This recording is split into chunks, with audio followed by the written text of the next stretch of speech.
In this video, we are gonna see, what if Neglected Naruto has a wolf partner? This is part 2. And before getting into video, I request you to check the author of this fanfic, and show some love and support. A Wolf's Howl by Sliver Links. Do check it out. All details in description. And if you want next part of this series, please leave a like, share, and consider subscribe. Let's get into the video. Also check out Patreon for uncensored spicy content, link in description. As everyone goes about entertaining themselves, they all have the same thoughts running through their minds. I hope Naruto gets better. The three Haimaru brothers and Kuromaru walk over and lie down next to the couch and wait for Naruto to wake up. Inside Naruto's mindscape, waking up in the familiar sewer prison in his mind, the last thing Naruto can remember was fighting that ninja, then Shikaku and Kakashi showing up. Then he remembered telling Kimiko to come back inside his body, and that was it. He slowly gets up thinking he would be in pain, but he notices that he is not in pain at all. Even though he had all those injuries before, he doesn't have any on him now. Doing a quick check, he finds no cut marks anywhere. His clothes were in perfect condition, there were no cuts or holes in them whatsoever. He was utterly confused. He was about to check again when he hears Kimiko call out to him. "Naruto, come over here," she asks from behind the bars. Walking over to the big bars, he slips right through them. He finds her lounging on a king-sized bed. Walking up to the bed, he turns and hops onto it, making it shift ever so slightly. "Kimiko, do you know why I don't have any wounds on my body? I know I just got cut up pretty bad," he says after a moment. "That would because this is your mind, Naruto," she explains. "So since this is my mind, I have complete control over what happens here," he says. "Yes, everything in here can be changed, but the seal cannot," she says. "Well then, let's change this place, shall we?" Before her very own eyes, the dimly lit sewer that was once Naruto's mind changes into a bright, spacious forest. The area in which Kimiko is sealed turns into a big meadow with hundreds of different flowers in various colors. Behind the headboard of the bed, a big tree erupts from the ground. After reaching its maximum height, its branches start to bloom, which gives enough shade to cover the bed. The big tan bars that used to be there are replaced with big trees. To Kimiko, everything feels so real. If she didn't know better, she would have thought that she was outside. Looking around, Naruto has to hand it to himself. He did a good job fixing this place up. He looks over at Kimiko and see the stunned look on her face and started to laugh. His laughter brings Kimiko out of her daze. She looks over at Naruto and says, "Stop laughing at me, Naruto." He only continues to laugh, which makes her go into pout mode. "I'm sorry for laughing, Kimiko, but your face was priceless," he says as he wipes away the tears. Kimiko just continues to pout. After a few minutes, Kimiko sighs and says, "Naruto, I think you go outside already so I can concentrate on healing you." "Okay, I'll see you later." With that, she pushes Naruto out his mindscape. Outside of Naruto's mindscape Namikaze compound living room. 4 hours have passed since Naruto was attacked. 4 hours since Kimiko entered Naruto's body, and he still hasn't woken up. Kakashi and Shikaku got fed up with doing nothing and decided to continue their shogi match that was interrupted yesterday. The dogs have been watching them play since they started. Hana has been using her Shozen Jutsu to heal Naruto's body, which she found was healing pretty rapidly, something she credited to the 10-tailed wolf inside of him. After 6 years of avoiding the house, Sume began to explore it. Every room she goes through brings back happy and sad memoirs. One of the last rooms she enters is the one she stayed in when her husband left her. She remembered that night as if it happened yesterday. Kushina stayed with her the entire time while she cried away her sorrow. 6 years ago, her husband left her for some tramp that came from Iwagakure. The asshole didn't even have the guts to tell her in person. He just left her a letter on their bed. All he wrote was a single word, goodbye, and with that their marriage was over. Even now she could still feel the pain of that one word. As everyone in the house was going about their business, they hear a groan coming from the couch. The ones in the living room look over and see Naruto rubbing his head as he tries to sit up. Sume, hearing the groan, heads for the living room. "Naruto, you must lie down, you have not fully recovered from your injuries yet," Hana orders. Feeling the stiffness and pain in his body, he complies and lies back down on the couch. Using her Shozen Jutsu to check Naruto's wounds, Hana finds that he didn't aggravate his wounds in any way. She sighs in relief. Turning his head towards his left, he sees everyone is there near the couch. "Hey you guys," he says as he lies on the couch. "Hey Naruto, are you feeling alright?" Kakashi asks with concern. Well, I've been better, he says. Don't worry, you'll feel better soon. Hana comments as she continues to check him over. Naruto, can you tell us what happened with that ninja who attacked you? Shikaku asks. Sure, Shikaku-san. He then begins to tell them about how he was going over to Sume's place and about how that ninja confronted him. He then tells them about the battle and what the ninja said. After he has finished telling them about his encounter, they are relieved that they were able to make it in time. After a second, Hana speaks up. Naruto, was it true what Kimiko said? Is she the 10-tailed wolf? The others nod, also wanting to know the answer. Naruto just nods and says, yes, she is the 10-tailed wolf. Everyone's eyes widen. Troublesome, Shikaku says as he rubs his chin. Well, that would explain how she can speak in the human language so suddenly. Sume comments. And how I understood her even though I'm not part the Inuzuka clan. Naruto says in a matter-of-fact kind of tone. They all nod in understanding. What happened to that man who attacked me? Naruto asks. They all look at Shikaku, who says, I killed him. Naruto. Well, that's one person I won't have to worry about later, he says in an uninterested tone. They all look at each. Then Hana asks Naruto, how can you say that? Naruto just sighs. I'm just saying what is true, Hana-chan. Shikaku just did me a favor by killing him. It will send a message to others who want me dead.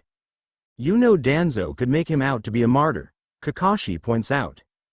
Damn, didn't think about that. Naruto comments from the couch. Knowing him, the moment he hears about this, he'll try to spin the event around so that it would be hurtful for Naruto. Shikaku adds. Well, what should we do? We can't let Danzo use this against him. Sume asks everyone in the room. What about telling the Hokage guy before Danzo can hear about it? That way he can have time to prepare. Hana asks. You know, that just might work, but who should go tell him? Shikaku comments. Naruto was about to add in his 2 cents when he hears Kimiko speak to him from within his mind. Naruto, I'm almost done. It should take another 3 hours before you are fully healed. Thanks, and I am sorry for laughing at you. It's okay, Naruto, I forgive you. Now get back outside because they are starting to worry. As he comes back out, he sees that everyone is looking at him. Sorry, Kimiko was just speaking with me. So what did she say? Hana asks. She said that I have 3 hours before I'm fully healed, he says. That's good. So what are you going to do once you finish healing? Kakashi asks. Get something to eat, then do some more training, he replies.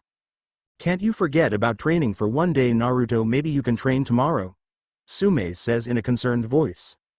Naruto just shakes his head. I can't do that, Sumeheim. After what happened yesterday, it made me realizes that I need to train a lot harder if I ever want to survive what this village throws at me, he says. Okay, Naruto, but I still want you to take it easy. Sume replies with concern still heavy in her voice.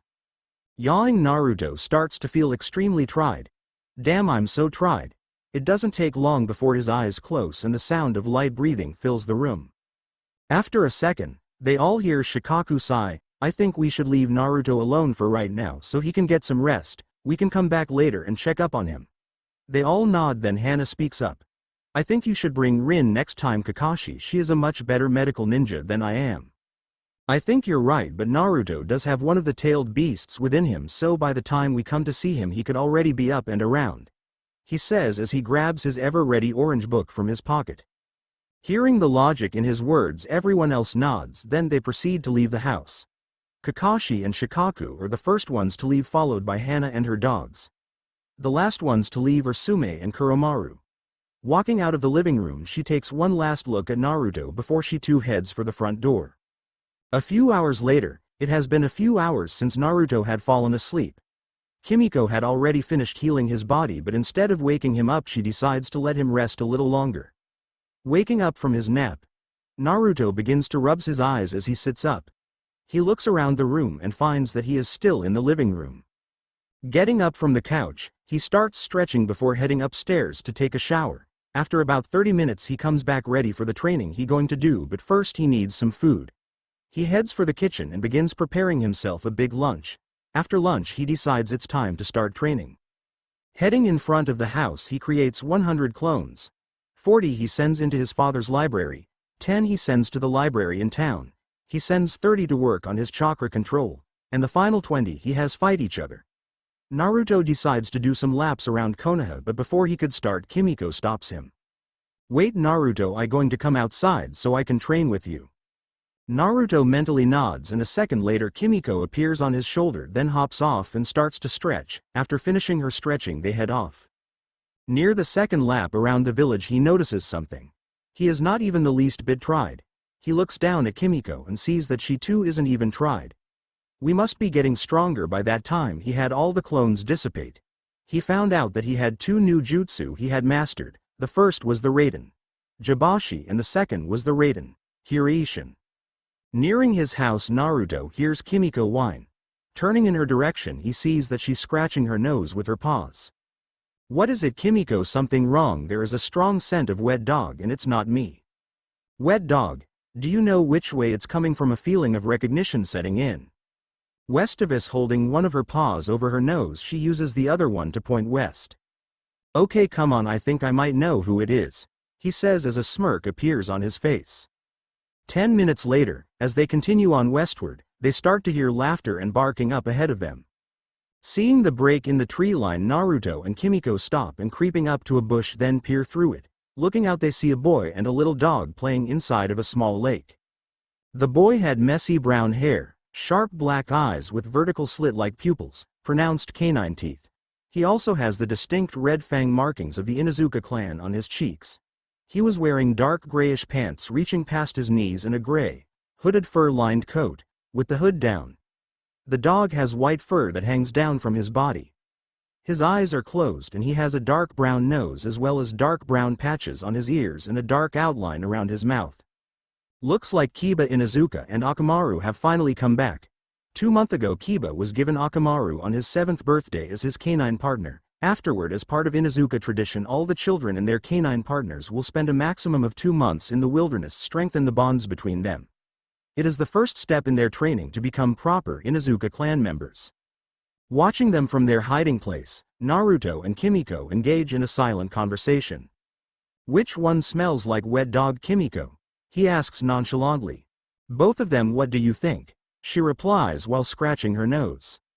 "Come on, let go, say hello," he smirks, then stands up. "Fine, but you owe me a steak later." Nodding his head, he starts out, closing, followed by Kimiko.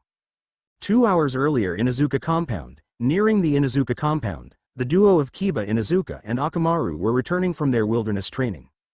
The 2 mouths that they had spent together were interesting. At first Akamaru didn't want anything to do with Kiba. Akamaru would pee on him whenever he had the chance or not listen to him, but after a while he started to warm up to Kiba. Now you never see them apart. Walking alongside his partner, Akamaru could still remember the first few weeks of the training. He still felt bad about disobeying Kiba so much, but he knew Kiba had forgiven him already. As the main Inuzuka compound comes into view, the place looked and smelled the same, which was a good thing as they both have missed the smell so much. They couldn't wait to see everyone again. Finally making it to the front door, Kiba takes out the key his mother gave him before he left. Unlocking and opening the door, Kiba enters his house for the first time in 2 months. Hearing sounds in the kitchen, Kiba decides to investigate. Making his way slowly towards the kitchen, he finds his mother cooking breakfast and humming to herself. Getting a brilliant idea, Kiba decides to surprise his mother. Slowly he makes his way over to her. He takes care to step lightly so as to make less noise. His plan, however, is foiled when his mother acknowledges his presence. "You're going to have to do better than that to surprise me, pup," she says, not even turning around from making breakfast. "How did you know I was here?" he asks in defeat. 3 reasons. First reason, I am a Jonin, which means it's going to take you years before you can even hope to surprise me. Second reason, I am the head of the Inuzuka clan, which means I have senses far superior to yours or normal people's and ninja. Although I'm sure Kakashi's nose can give me a run for my money. And third and most important reason of all, I am your mother and I wouldn't be a good one if I couldn't tell when my pup got home," she explains as she turns around and pulls him into a hug. "I missed you, pup. I missed you too, Okawa-san." Releasing him from her embrace, she goes back to making breakfast as Kiba goes to sit down at the table. Looking around, he notices that his sister is not down yet, which is weird because she is usually down by now. "Okawa-san, where is Nei-san at?" "Oh, she had a tough day at work yesterday. She got back around 2 p.m. so she probably won't be up for a while," she lies. "Oh, okay. Kiba replies, now go get a plate so I can serve you breakfast. Kiba is all to ready by the time she turns around. He already has a plate in front of him and, shaking her head, Sume begins to serve him a big portion of eggs and bacon. Kiba was drooling at the sight of the food on his plate. Throwing away manners, Kiba just scarfed it down. He was a little messily. Sume was about to scold him for his table manners, but seeing as he hasn't been back in 2 months, she would give him a break for today and let him stuff himself. After licking his plate clean, Kiba slumps in his chair as he pats his full stomach. Sume shakes her head, not knowing if she had gave birth to a pup or a pig. Taking his plate, she sees him run towards the living room. She follows, wondering where he is going. When she finds him getting closer to the door, she asks, "Pup, where are you going?" "I'm going to outside to play Okawa-san," he says as Akamaru hops into Kiba's open arms. "Okay, but be back before it gets dark." Nodding, Kiba opens the door. Walking up to the open doorway, she sees her pup running down the pathway leading into the woods around the Inuzuka compound. It looks like Akamaru has finally started to see Kiba as a partner. Sume looks down and sees Kuromaru sitting at her feet. "Yes, it does. I hope they become a powerful team. Then are you going to start training them?" he asks. "In a month," she replies, nodding his head. Kuromaru walks outside, leaving Sume to close the door. With Kiba and Akamaru running through the forests near his house, Kiba and Akamaru both were noticing that the forest hasn't changed much since they had left. The same earthy smell that they had grown up with was still there. Soon enough they find themselves in a clearing, and near the middle of this clearing a small lake that sparkled in the sunlight. Reaching it, they find that it is crystal clear. There are some fish swimming aimlessly about. Getting an idea, Kiba decides to hop in, completely forgetting that he had clothes on. Doing a running jump, Kiba jumps in, creating a small splash. Not wanting to be left out of the fun, Akamaru follows his human partner, and his splash was smaller than Kiba's.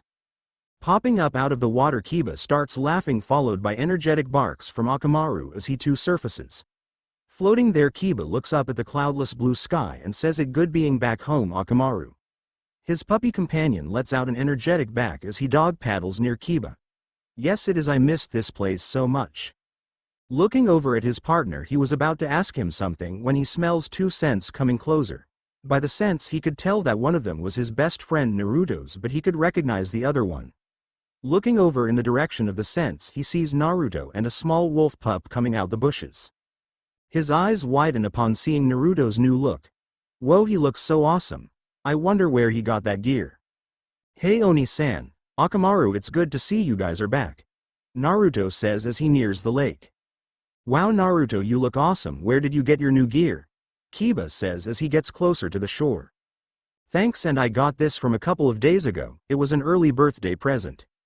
Sandai Moji-san took me to a shop that treated me fairly. The store owner gave me 5 sets of this for free, plus I get a discount from his store whenever I go from now on," he finishes. "You're so lucky. I wish I could get cool stuff like that. Plus, where did you get that wolf pup, Naruto?" "We found each other 2 days ago after I was running away from another mob. Her name is Kimiko." Hearing this, Kiba and Akamaru let out simultaneous growls. "They didn't hurt you, did they, Naruto?" Kiba asks, the growl still present in his voice. "Not one bit. I was able to hide out in the forests behind the Hokage monument. That's where I met Kimiko," he says calmly. In his mind, Naruto is glad that Kiba and Akamaru are worried about him. Calming down, Kiba and Akamaru get out off the lake and start to shake the water from their bodies. Dodging the spray of water, Naruto and Kimiko jump back and land a few feet away from the wet duo.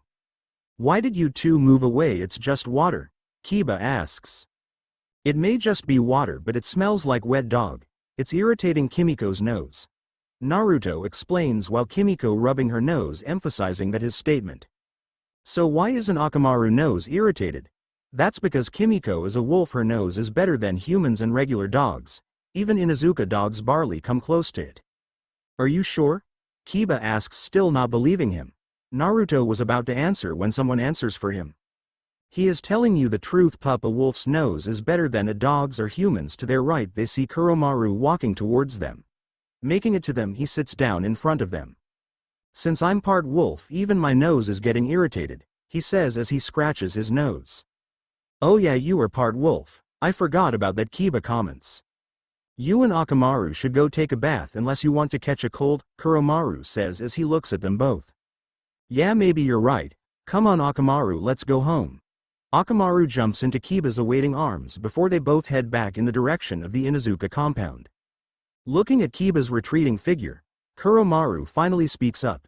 It's good to see you up and around Naruto, how are you feeling? I'm good, I was just doing my morning runs when Kimiko smelled a wet dog smell and that's when we found Kiba and Akamaru.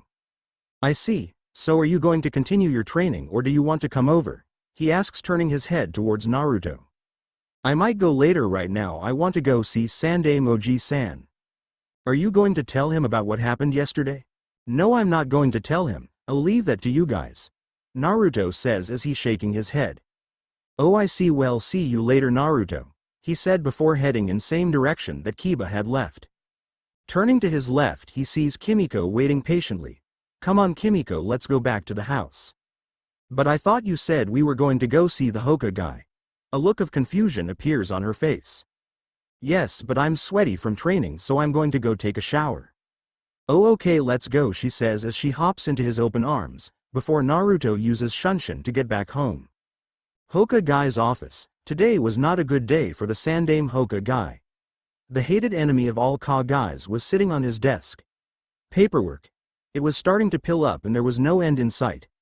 The stack on his desk just kept getting taller and taller. He thought about burning it many times over the last couple of hours, but he would just sigh and continue working. It was now near 1:30 in the afternoon when he heard a knock on his door. He was sure he had no one see today. After a second he says enter. As the door opens he sees the boy who he sees as a grandson walking in with the wolf pup of his on his head wagging its tail happily. Naruto was wearing his black flak jacket over a black long-sleeved shirt with black pants. He was also wearing black steel-tip combat boots, and over his flak jacket is a black trench coat with gray flames on the bottom of it and also on the bottom of the short sleeves. He was also wearing black fingerless gloves with a metal plate on the back of them. On either of his hips were his twin black katanas Kuroi K's and in his left hand was the single white Nodashi Shiroi Inazuma. He still could fight the overwhelming feeling that Minato was stand right in front of him. Hey Oji-san, how are you? Hello Naruto, I'm doing good, and yourself? He says with smile on his face. I'm good, I've been doing a lot of training lately, Naruto says as he sits down in the chair in front of the desk. So he's been training, has he? I wonder who has been training him. Naruto, can I ask who has been training you? He asks. No one, I've been training myself. Oh, so what have you been working on? I have been training on my kenjutsu, genjutsu, ninjutsu, fuinjutsu, and my chakra control. A look of surprise appears on his face as he hears what kind of training Naruto is doing. How can he do all that? It's too much training for him to do all in one day. Seeing the look of confusion on the Sandaime face, Naruto says. I have a special way of training, he tells him, and before he can ask what kind of training, Naruto asks. Oji-san, can I have a Sannin level travel passport? Hearing this, the Hokage flat out refuses. You know I can't do that, Naruto. If I tell you how to defeat your greatest enemy, will you give me one? The confused look returns to the Hokage's face. Who is my greatest enemy? The only enemy I've ever really had was the Sandaime Tsuchikage Onoki. Naruto, who might this enemy be? His voice was laced with interest. That would be your paperwork. The Hokage's eyes widen as he hears that Naruto knows how to defeat his most hated enemy. Naruto, please tell me how to defeat it, he pleads from his chair. I will, but first, what about that travel passport with the speed matching the Hiraishin no Jutsu, Flying Thunder God technique? The Sandaime takes out a piece of paper from the first drawer of his desk and starts filling out it and signing it before he hands it to Naruto. Checking it over, Naruto sees that everything is correct. Please Naruto, tell me how to defeat it. The pleading his voice was double that of before. 2 words, Oji-san Kage Bunshin. The look on the Sandaime's face was priceless. Naruto had to fight back his laughter as the Hokage bangs his head onto his desk. Stupid, stupid, how could I forget something so important? Slumping into his chair, the Hokage bringing out his favorite pipe out from his robes and lights it with a small fire jutsu. Taking a long drag, he exhales the smoke into the air. A smile appears on his face as he addresses Naruto. Naruto, sometimes I forget that you're his son. Thank you for telling about that, maybe now I can get some work done. Standing up from his chair, the Hokage forms the hand sign and 3 clones appear and start on the paperwork. Walking over to Naruto, he motioned for him to follow, which he does. Leaving the tower, they head off in search of something to eat. Walking into the restaurant district, they end up at Naruto's favorite place in all of Konoha, Ichiraku Ramen Bar. Pushing the curtains out of the way, they walk inside. Inside they find two people currently working. One is a woman and the other is a man. They're the father and daughter team in charge of the Ichiraku Ramen Bar. The woman's name is Ayame. She has long brown hair, brown eyes and has fair skin. She was wearing a white robe with the sleeves folded, a dark blue apron with ribbon ties at the top and a bright white bandana that keeps her hair back. The man is named Tucci. He has short blackish gray hair and is wearing the same white robe as Ayame. A white cook's hat adorns his head. Turning to see their new arrivals, Ayame's eyes widen as she sees it's the Hokage, Naruto, and Gray Puppy which is on Naruto's head. Her eyes widen even more when she sees Naruto's new look. Whoa, he looks like a ninja now. Where did he get those clothes from? Seeing that she has stopped working, Tucci looks over at her then follows her eyesight. His eyes widen at the sight of their two new arrivals. Hokage-sama, Naruto-kun, what are you doing here? Ayame says as comes out here days. Well, Naruto was able to help me out with a little problem I had, so I'm treating him to lunch for today. The Hokage replies. I see, well, I'm happy that Naruto was able to help you out, Tucci comments. You guys are making me blush, stop it. Naruto says from his stool, earning laughter from the other three. So what would like to get, Naruto? The Hokage asks from his stool. Give me 3 big bowls pork ramen please. Okay, Naruto, coming right up. Tucci says as starts working on Naruto's orders. What about you, Hokage-sama? Ayame asks as she looks at him. Nothing for me, thanks. Ayame begins helping her father with the food order while Naruto and the Hokage chat away. So Naruto, how do you like it being in your parents' house? The Sandaime asks as they wait for Naruto's food. I love it, I feel utterly safe in that house. It's the first time I have ever felt like that too. Here Naruto-kun, Ayame says as she hands him his first bowl of ramen. Thanks Ayame-chan, he says as he takes the bowl from her. Naruto-kun, where did you get that dog? She asks as she stares at Kimiko. Shaking his head, Naruto replies. She is not a dog, Ayame-chan, she is a wolf, and we met a few days ago while I was hiding from those mobs. Those mobs didn't hurt you, did they? She asks in a concerned voice. No, I was able to get out of the village before they were able to find me, and because of the storm I ended up hiding in a cave, which is where Kimiko found me, he explains. I like her name. She says, earning a bark for Kimiko, who waging her tail happily. She says thanks. He says as he continues to chow down on his first bowl. Both Tucci and Ayame are shocked by this information. You can understand her? Ayame asks in confusion, nodding. Naruto replies, yes, I can understand her. Finishing his first bow, he sees Ayame handing him the second, so he takes it and starts to dig in. By the way, Naruto, where did you get your new clothes?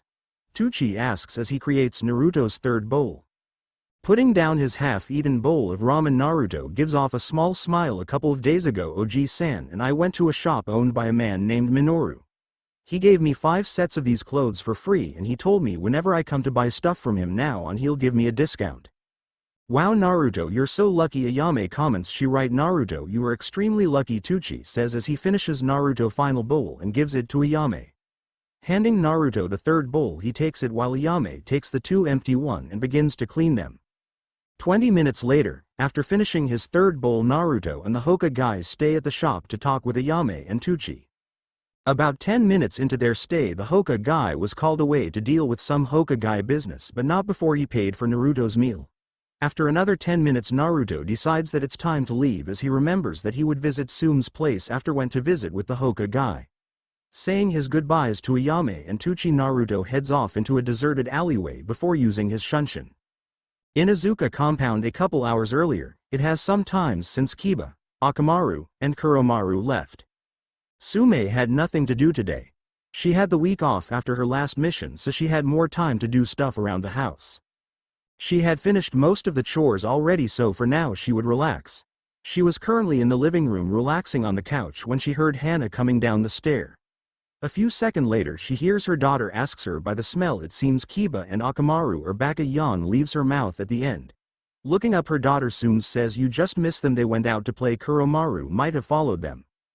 Sitting down on the couch, Hana remembers it's been 6 years since her mother stepped foot in Naruto's parent house. So Okawa-san, how was it like being back inside Naruto's house? You haven't been in there in what, 6 years? Hana asks.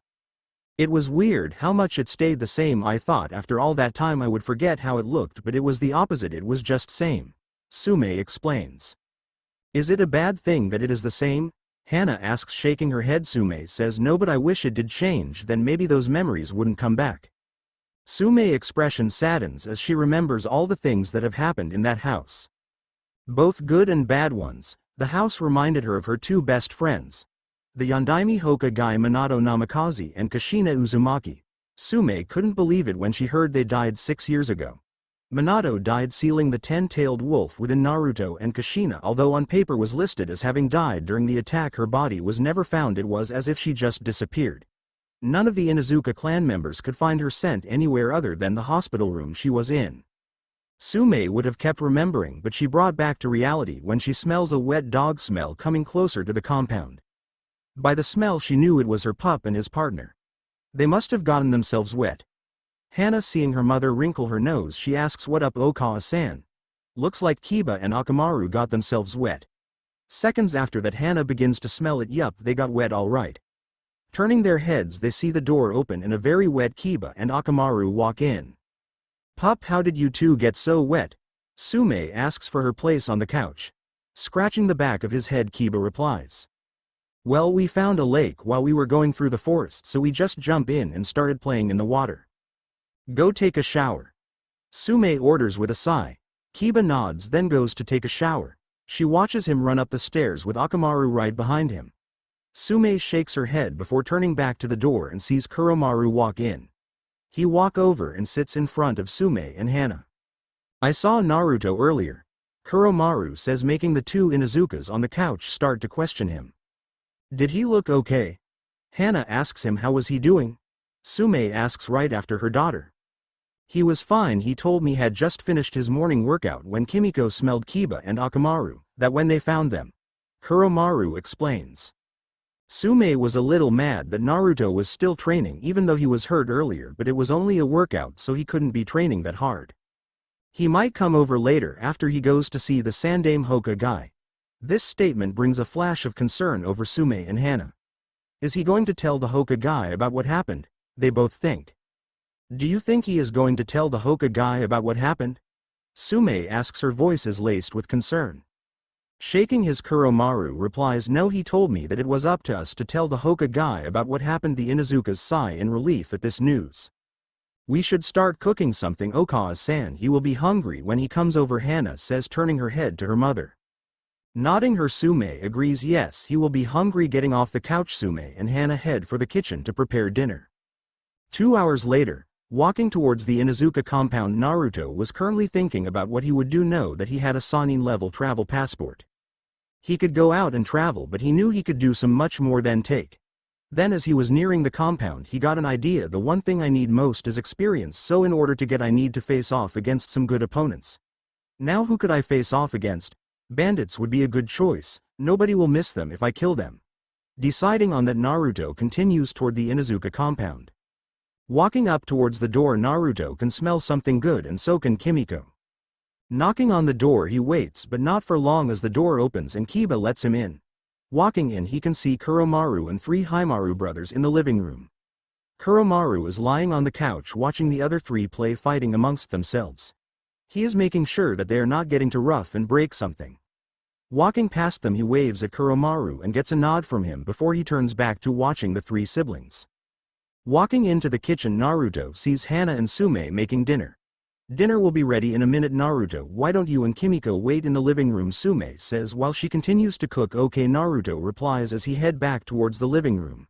Sitting next to Kuromaru, he watches the 3 brothers continue to play fight. Eventual Kimiko hops off of Naruto's head and lies down on his lap. Eventual Sume calls out to them, dinner's ready. Heading for the kitchen, the dogs head for their bowls while Kiba, Naruto, and Kimiko head for the table. Pulling out a scroll from his flak jacket, Naruto unseals a steak and a plate. He put the steak on the plate, then puts it in front of Kimiko so she can eat. 40 minutes later, dinner was done and the dishes were cleaned. Sitting in the living room, everyone started chatting about their day till it was Naruto's turn to tell. So Naruto, I hear you did some training today, tell us about it, Hana asks. Well, I learned 2 new jutsu today. Oh, which ones are those, Naruto? Sume asks as she jumps into the conversion. The Raiden. Jibashi and the Raiden. Hiraishin.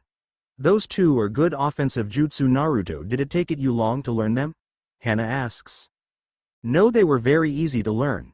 He replies, then you must have a strong affinity for lightning, Sume comments. I also have an affinity for wind, Naruto adds, making the 3 Inuzuka go wide-eyed. Wow, Naruto, you have 2. Not many people have 2 types of chakra, Hana says. That's so cool, Naruto. I wonder what kind of chakra I will have, Kiba adds excitedly. Who knows, you may even have 2 types as well, Kiba, Naruto says in a matter-of-fact kind of tone. The conversation continues on until Naruto notices how dark it is.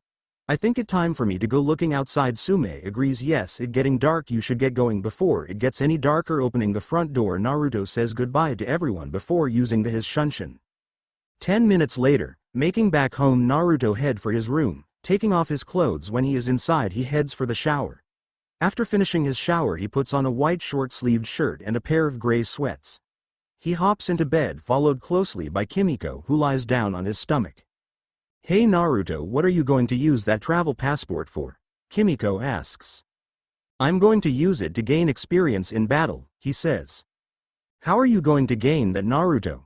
By finding and killing bandits and maybe even some missing nin, he says calmly. I see, so that how you're going to get it. Yep, they won't be missed, plus I'm pretty much helping the world by doing this. Naruto says it as if it was the natural thing to say. Let's get some sleep, Kimiko. Okay, good night, Naruto, she says. Good night, Kimiko, he says, falling asleep. Unknown location.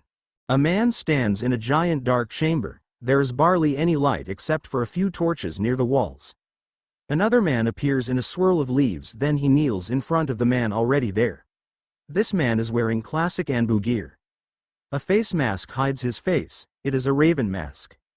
Report, the man who is standing commands. Sir, I have found out when my clan will attempt the coup d'état. Oh, and when is it? In 2 days, sir. So they pick October the 10th as the day.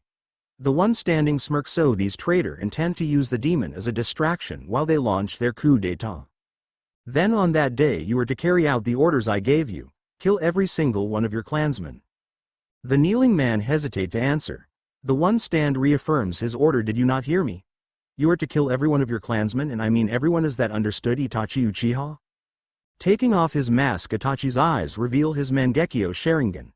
His eyes are filled with so much hate for the man in front of him. Looking down, he says, I understand, Danzo-sama. Good, now go and do not fail me or you will regret it, Danzo says as he turns away from Itachi, who leaves via shunshin. Taking off his mask, Itachi's eyes reveal his Mangekyo Sharingan. His eyes are filled with so much hate for the man in front of him. Looking down, he says, I understand, Danzo-sama. Good, now go and do not fail me or you will regret it, Danzo says as he turns away from Itachi, who leaves via shunshin. Namikaze compound. Morning. The sun creeps over the horizon, signaling the start of a new day. Its bright rays of light shine through Naruto's window and onto his sleeping face. Feeling the warmth of the sun, Naruto begin to stir. Cracking his eyes open, all Naruto can see is the bright light of the sun. Sitting up, he starts to rub his eyes, forgetting that Kimiko is on his stomach. Kimiko rolls off his stomach and lands on his lap. Groaning, Kimiko starts to stretch herself. Sorry for waking you up that way, Kimiko, Naruto says with a yawn. It's okay, Naruto-kun, so what are we going to do today? She asks as she hops off the bed and heads for the door. We're going to do some training, he says as he follows her. Then he opens the door and heads for the kitchen to fix something to eat and to let Kimiko outside. Getting to the hallway, he heads for the front door and lets Kimiko out so she can catch herself something to eat. Going back down the hallway, he turns and enters the kitchen and begins to prepare himself something to eat. Choosing eggs and bacon today, he heads for the living room and sits down on the couch. Eating his breakfast, Naruto begins to think about what training he could do for today. What should I do for today? I have done a lot of lightning jutsu already, so what about other types of jutsu? Then today I look for other types of jutsu to learn, then battle some clones. Getting up from the couch, he heads for the kitchen and starts to wash his plate before heading back upstairs to take a shower. Finishing his shower, he starts putting on his clothes. After getting dressed, he heads for his father's library, Opening the door to his father's library, he heads straight for the jutsu cabinet in the back. Taking a closer look at how they are divided, he finds like how they are divided by rank, they are also divided by element. From left to right it is fire, wind, lightning, earth, and water. Looking the different jutsu, he decides to try some water, earth and fire jutsu since he hasn't yet done any of them. Taking one of each, he heads outside to try them. Making it outside, he sets the 3 jutsu scrolls on the floor and sits and begins to read them. Okay, let's see, we have the Kaden. Hosenka no Jutsu, Fire Release. Phoenix Sage Fire Technique. Doden. Doryuheki, Earth Release. Earth Style Wall, and the Sweden. Mazurappa, Water Release. Water Trumpet. These are good jutsu. Getting up, he creates 3 clones and tells them what to do. Okay, you 3, I want you to start studying these jutsu. Is that understood? Throwing them each one of the scrolls. Yes sir, they respond before heading off to start working on them. He creates one more clone and tells him, okay, the both of us will fight against each other. Is that understood? The clone nods as it takes out Kuroi K's and gets into its stance. Naruto takes out Shiroi Inazuma from its sheath and get into his stance. He watches as the clone starts to circle him, as if looking for the right area to strike from. Naruto tightened the grip on the Shiroi Inazuma as the clones enter his blind spot. Waiting for the clone to strike, he hears him start to charge for him. As the clone gets closer to Naruto, he aims both of his swords at him. He swings one down at Naruto, aiming for his head. Spinning around, Naruto blocked the swing with his sword. Sparks fly as their swords impact one another. Naruto notices movement to his left. The clone swings his free Kuroi K's at Naruto. Thinking quickly, Naruto jumps back, only missing the sword by inches. After Naruto lands, he charges towards his clone. As he does, he takes out 3 kunai from the holder on his right leg and launches them at the clone. Seeing this, the clone blocked them with his swords. When he blocked the last one, he loses sight of Naruto. For his part, Naruto had used Shunshin to peer behind the clone. He swings his sword down in an arc toward the clone's head. Sensing it, the clone moves his swords over his head and blocks the swing. Completely focused on blocking Naruto's sword, the clone doesn't notice that Naruto has a kunai aimed at the back of the clone's neck. When the clone feels the sharp edge of the kunai touch his neck, he hears Naruto says, "Do you give up?" The clone nods before it disappears. Standing there with his eyes closed, Naruto goes over the sparring match he just had with his clone. He sheaths his Shiroi Inazuma and sits down. Well, that was a good match. There are still a few things I need to work on, it seems. After a second of sitting there, he hears a familiar bark coming from his right. Looking over, he spots Kimiko hopping out of one of the bush and coming towards him. As she gets to him, she says, "Hey Naruto, are you done with your training?" Nodding, Naruto begins to scratch behind her ear as he says, "Almost. I was going to try wolf summoning." Hearing this, Kimiko asks, "Do mind if I help you?" "Of course you can help. You know more about the wolf summons than I do." Nodding, Kimiko asks, "So where do you want to start?" "Well, from what Kakashi Ni-chan told me, the amount of chakra you use during the summoning determine how big the summoning will be." Nodding her head, Kimiko begins, "Yes, it does. When you summoned Shizuka before, that took a lot of chakra to pull off." "How much chakra is a lot?" Naruto asks. "Well, way more than any of these villagers will ever dream of having." Kimiko replies. "So what is this tattoo that I got from Shizuka?" he asks Kimiko as he shows her the wolf summoner tattoo on his waist. "You can use that to summon anyone, one of the wolves. All you have to do is apply some of your blood to it and some of your chakra. There are also different types of wolves you can summon. Each type also relates to how many tails they have." She stops to let it sink in before Naruto asks, "Can you tell me what those are?" Nodding her head, Kimiko begins, "Okay, well, the first type I'm going to tell you about is the messenger wolves. As the name says, these wolves deliver messages. They are the fastest of all the wolves and have a talent for sensing emotion in other beings. They mainly have a single tail, with twin tails being the leaders. Next are the recon wolves. As you can already tell, these wolves are great at gathering information, chasing and tracking targets. They are also the stealthiest of all the wolves and second fastest, and have the best noses out of all of the wolves. They tend to know a lot of jutsu. They have 3 tails, but the leaders have 4 tails. They're kind of like Anbu. Then there are the battle wolves. These wolves are great at fighting. They all know a wide range of jutsu and usually have 2 chakra types. They're kind of like Jonin if look at it. They all have 5 tails, but the leaders of the battle wolves have 6 tails. Next are the Elder Wolves. They act as voices for all of the wolves. They are former battle wolves and they are some of the greatest fighters the Mountain of Wolves has. They're like the Shinobi Council this village has. They will have 7 or 8 tails. And finally there is the Wolf Boss. This wolf is the leader of all the wolves. This wolf would be a former Elder Wolf. They would be the strongest wolf on the mountain. They have 9 tails mostly, but on occasion some wolf bosses do become 10 tails. So were you the wolf boss before Shizuka? Naruto asks as he interrupts her. Nodding her head, Kimiko replies, yes, I was. Shizuka at that time was still an elder wolf. I was in my 10th year as wolf boss when I became a 10-tail. Nodding, Naruto says, well, let's get started with this summoning training. Nodding, Kimiko moves away so he can have some room. Taking a deep breath, Naruto bites his thumb and sweeps it down the tattoo. Then he slams his hand into the ground and says, Kachiyose no Jutsu. A medium-sized pillar of smoke erupts around Naruto. When the smoke clears, a wolf the size of Kuromaru is standing in front of Naruto. It has brown fur with patches of darker brown fur. It has 2 brown tails that sway lazily behind it. On its back was a scroll holder for messages. It had yellow eye and black slit pupils.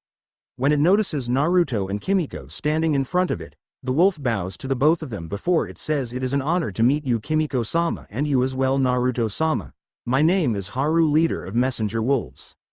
You wouldn't happen to be the pup of Riku and Hoshi? Kimiko asks, to which Haru nods and says, yes, they are my parents. I am the oldest of the litter. They spoke very highly of you, Kimiko-sama. So how are they? She asks. They are fine. They have both become battle wolves.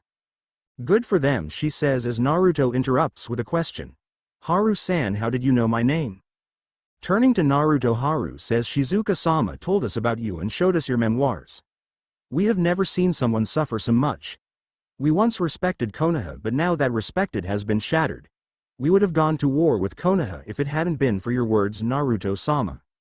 Well, it's great to hear that my word were able to avert a war, Naruto says as Kimiko nods in agreement. Now to the reason why I brought you here, Naruto says after a second. Is there anything you wish for me to deliver, Naruto-sama? Haru asks before Naruto answers, wait right here. Naruto rushes off towards the house, leaving Kimiko and Haru there. A few minutes later, Naruto comes back with a scroll. He then creates a clone and turns it in to the person he wants it delivered to. Can you take this scroll to her? Her name is Makoto Uchiha, he says as he puts the scroll into the scroll holder on Haru's back. Then he tells Haru where to go. I will deliver it at once, Naruto-sama, he says as he bows. When you're done with the delivery, we won't be here, so just follow my scent and you should find us, Naruto tells him, to which Haru nods. Then he takes off in cloud of dust. So if he can use the Shunshin no Jutsu, then that means that the rest of the messenger wolves can use it too. He thinks as he looks at the disappearing dust cloud. Sitting next to Naruto, Kimiko asks him a question. Why did you want Haru-chan to deliver a message to Makoto-chan, Naruto-kun? I want her to come over. Seeing Naruto was leaving, Kimiko asks, where are we going, Naruto-kun? We are going to go see Kurenai-chan. He says as walks away. Kimiko runs and climbs up his back, then gets on his head. A second later they are enveloped in black lightning, then it shoots upwards leaving a shower of black sparks. Training Ground 8. Kurenai Yuhi is currently waiting for her favorite student Hinata Hyuga to arrive. She was sitting under one of the trees in the training ground. One of her best friends, Enko Mitarashi, was sitting next to her while eating her favorite food in the world. Dango. If anyone even attempted to eat her dango, they would probably be dead before they ate it, and if they weren't dead then they would be wishing they were. As they sat there, Enko threw the dango stick in her hand at a tree before she got another one and says, so Kurenai-chan, how is that student of yours doing? Enko asks as she eats her dango. She doing well. Her speed and stamina has increased a lot. Her chakra control was already great since she is a Hyuga. What about her genjutsu, ninjutsu, fuinjutsu? Enko asks as she throws another stick at the tree. Her genjutsu is getting better. We have found out that she has 2 chakra types. She has water and wind type chakra. I have taught her a couple of jutsu, and since she has good chakra control she learns them pretty quickly. Kurenai sigh as she gets to the next one, since there are no fuinjutsu master left in Konoha other than the Sandaime Hokage-sama and Jiraiya, and since Sandaime-sama is working most of the time and Jiraiya is always away, I have yet to teach her fuinjutsu. Perverted old fool, never around when you need him. Enko says as she launches another stick at the tree. Sighing, Kurenai remembers Jiraiya's unhealthy habit of peeking on the women's side of any public hot spring. He would normally never get caught, but on occasions he would. Anko and Kurenai both have caught him once with some help from Naruto. They knew it was him from his voice, but at the time they more interested in severely hurting the old pervert. Before she can continue remember the beating they gave Jiraiya, she hears Anko say, "Hey Kurenai-chan, look, your student is coming." Looking forward, Kurenai can see Hinata walk towards them. When she gets to the Hinata smiles and bows, then she says, "Good morning Kurenai-sensei." "Good morning Anko-sensei." Standing up, Kurenai says, "Good morning Hinata, are you ready for your training?" Nodding, Hinata says, "Yes sensei, I am okay today. We will be doing some taijutsu training. I want you to dodge my attacks, then after that we will switch, then I will defend against yours." Hinata nods, then activates her Byakugan. Her pupils become visible and the veins near her temples bulge. Through Hinata's eyes she can see the Kurenai's chakra flow as well as her chakra circulation system inside her body. As she waits for her sensei to start, she takes a deep breath and focuses. Charging forward, Kurenai sends 2 quick punches towards Hinata's face. Watching the punches come towards her, Hinata spins out of the way of them both. That's when Kurenai sends a kick towards her stomach. Hinata jumps back as Kurenai charges for her again. Hinata continues to dodge strike after strike. She spins and jumps out of the way of most of them. Off to the side, Anko was still sitting under the tree. She wasn't really interested in what they were doing. She was content with sitting there and relaxing. She didn't have anyone to interrogate today, so she had a free day. Usually she would be at her favorite part of the village, Training Ground 44, otherwise known as the Forest of Death. It was called that because of the vast amount of things that could kill you inside of the forest. As she relaxed, she felt someone arrive beside the tree. She throws a kunai at whoever it is.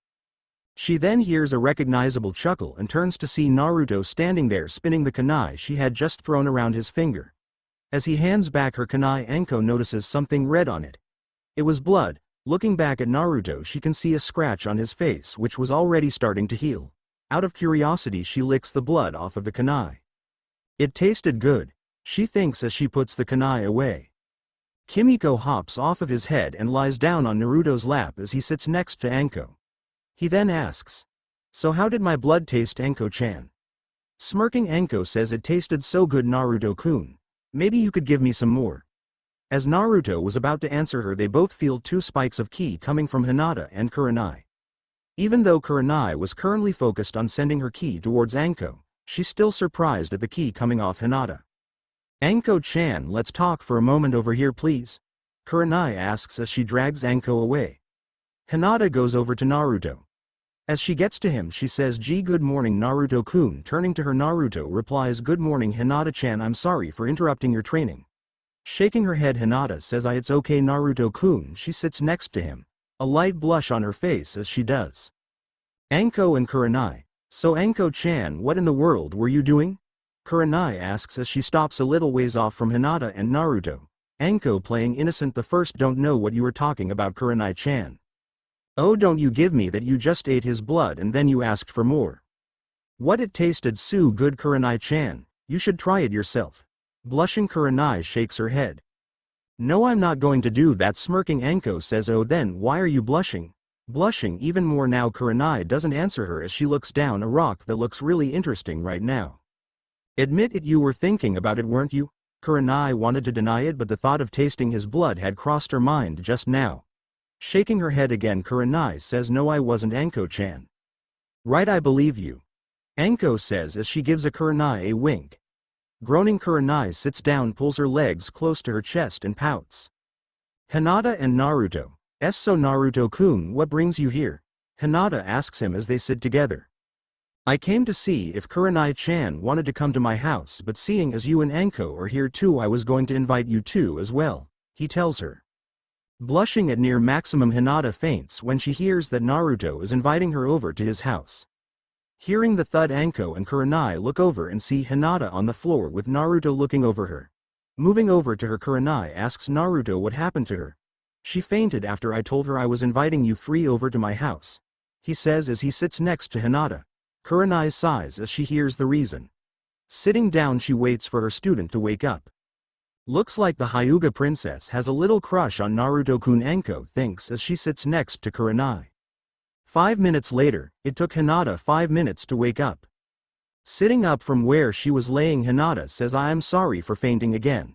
Shaking his head, Naruto says, it's okay Hinata-chan, you shouldn't be apologizing. A reassuring smile appears on his face as he says this. Kimiko barks, gaining their attention. Looking over to her, the three of them see her point with her tail to a spot a few from them. At the spot, a dust cloud begins to form. Anko, Kurenai, and Hinata don't know what it is, but Naruto and Kimiko do. The dust cloud grows and then it disappears. In its place, the girls see a wolf the size of Kuromaru standing there. It has brown fur with patches of darker brown fur on its feet.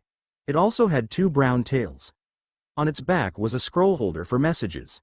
It has yellow eyes and black slit pupils. The girls were not sure of what to do.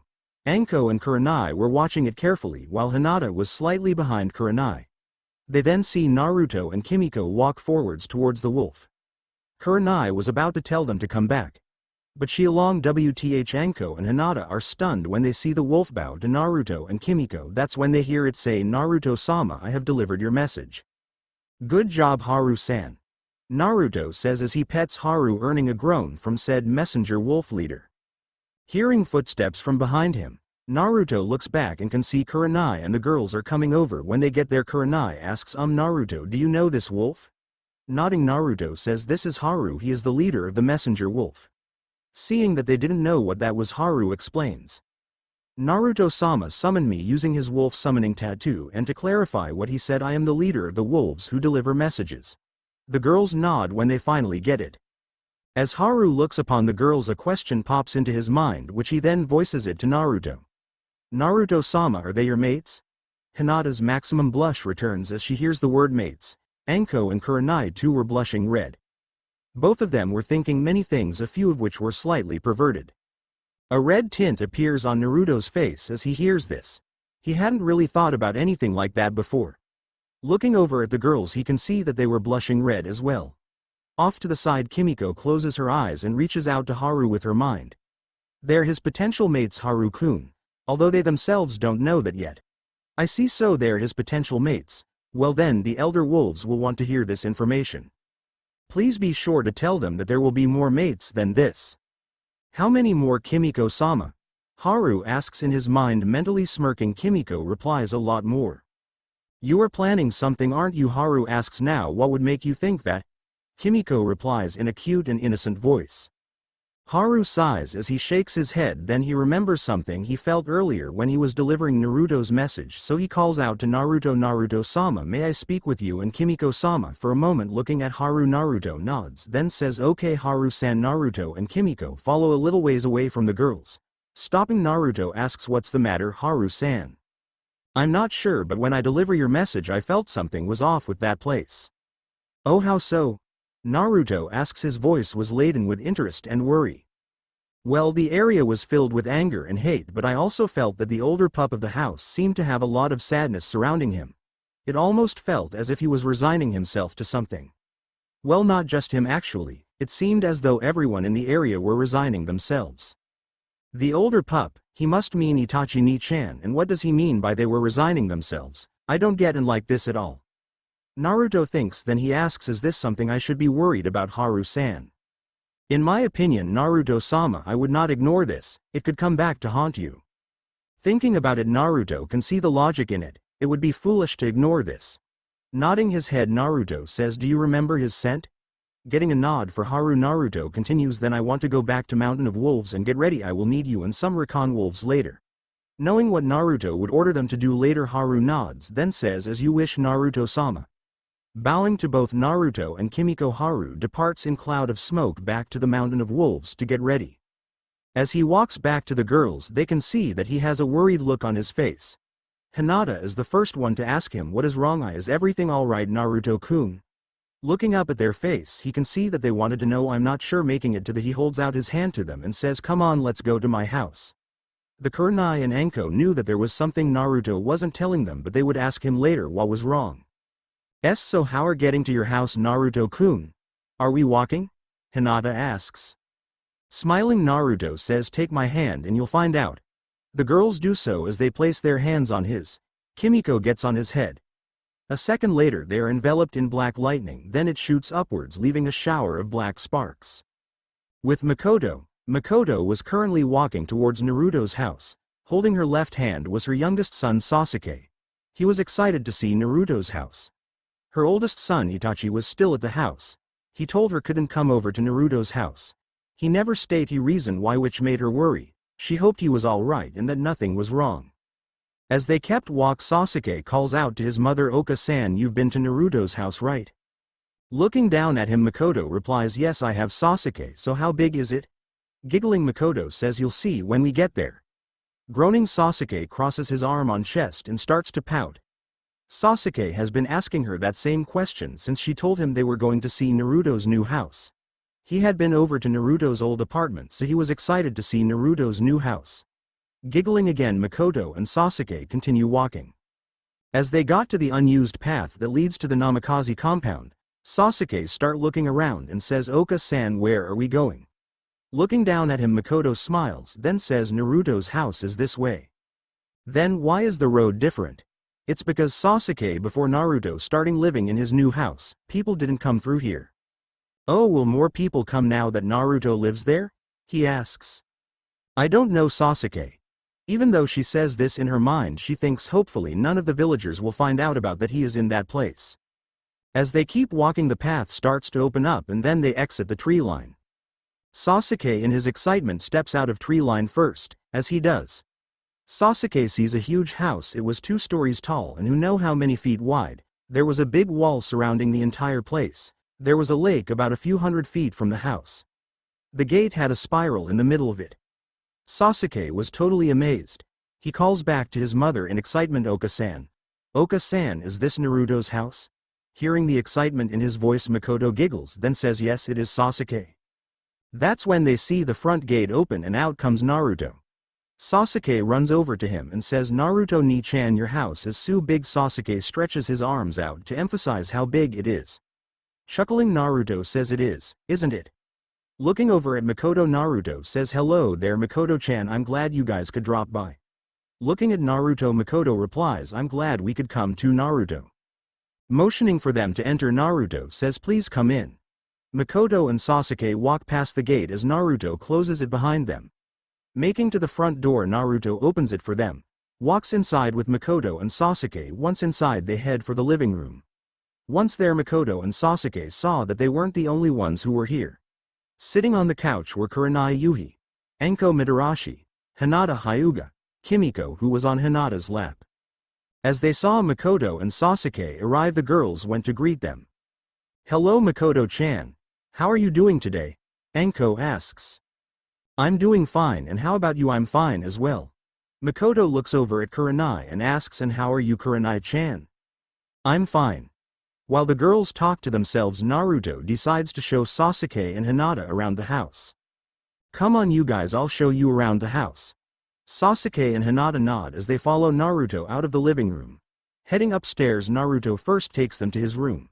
As they walk past all of the rooms, Sasuke asks, hey Naruto ni-chan, whose rooms are those? Turning his head, Naruto replies, nobody else lives here but me. Getting to his room, Naruto opens the door. Walking, Sasuke and Hinata were amazed by the size of the room. The room was bigger than their rooms.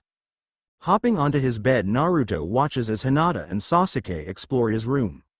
Sasuke was checking Naruto's big bathroom while Hinata was looking in the closet. She notices that most of the clothes in there were too big for him and some of them were women's clothing. I wonder who these clothes belong to. Sasuke have just come back from exploring the bathroom. Notice Hinata at the closet. Walking over, he checks inside and notices as well that these clothes either don't fit Naruto or are women's clothes. He decides to ask Naruto who these clothes belong to. Naruto ni-chan, who do these clothes belong to? Looking over, Naruto replies in a slightly sad voice, they belong to my parents. Hearing the sad tone in his voice, they both turn around and look at him. Walking over, they both hop onto the bed. Hinata and Kimiko were on Naruto's right side while Sasuke was on his left. This is their house. He continues interest to know who they are. Hinata asks him without the usually stutter in her voice, who are they? Sasuke nods as well as he wants to know too. Sighing, Naruto says, my parents are the Yondaime Hokage Minato Namikaze and Kushina Uzumaki. Hinata and Sasuke gasp as they hear the name. They were both floored at who his parents were. "Then your full name is?" Sasuke asks. "My full name is Naruto Uzumaki Namikaze." Hinata and Sasuke sat there stunned before Hinata comes out of it first. "That's so cool, Naruto-kun." Hearing this, Sasuke also adds, "Yeah, Naruto ni-chan, your parents were super cool." Smiling, Naruto says, "Yeah, they were, weren't they?" After a second, Naruto says, "You guys want to see something cool?" They both, so Naruto motions for them to follow, which they do. Heading back downstairs, Naruto takes them to his father's library. Entering the library, Hinata and Sasuke are floored again for the second time. What is this place, Naruto-kun?" Hinata asks, to which Naruto replies, "This is father's jutsu library. I think almost every jutsu ever created is in here." Sasuke and Hinata both decide to look around. Sasuke immediately found the big jutsu cabinet in the back, while Hinata decided to look at the fuinjutsu section. As Naruto watched Hinata look through the many books and scrolls in the section, Naruto spotted Sasuke looking at the door that lead to the Kinjutsu room. He walks over, then he sees Sasuke turn around and asks him, "Naruto ni-chan, what's in this room?"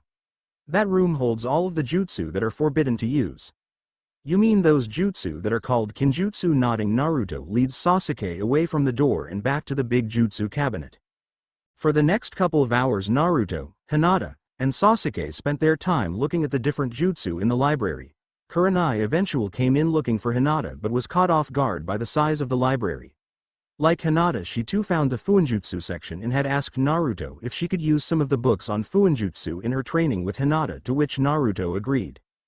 They were all now in the living room, well except for Kurenai, Anko and Hinata, since Hinata had a strict curfew.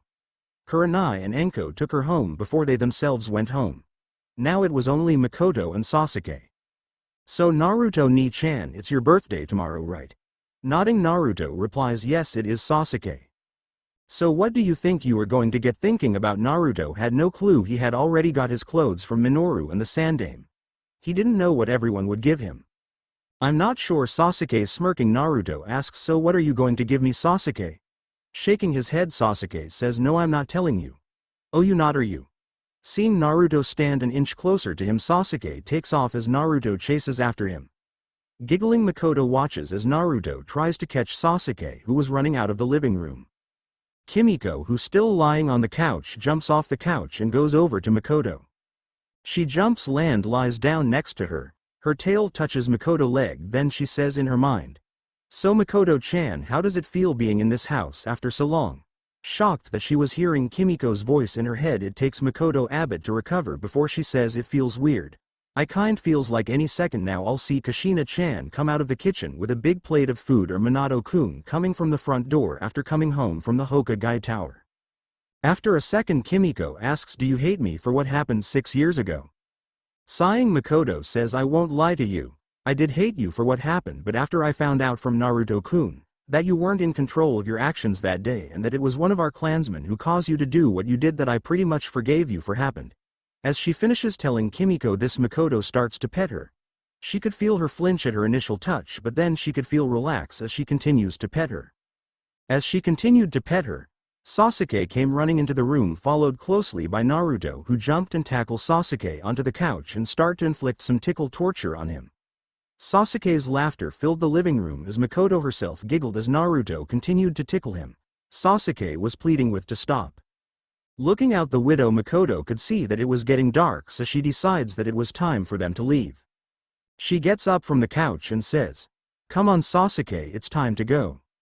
Sasuke groans while Naruto looks outside and sees the fading light. She writes, "Sasuke, it's getting late." Sasuke gets up from the couch and follows after his mother, who was at the door already. Opening the door, they get outside and to the front gate. They open it, they turn and say their goodbye. "Oh, alright, bye Naruto ni-chan, bye Kimiko." Sasuke says as he waves. Makoto too says her goodbyes. "Goodbye Naruto." "Goodbye Kimiko." Waving, Naruto says goodbye Sasuke. "Goodbye Makoto-chan."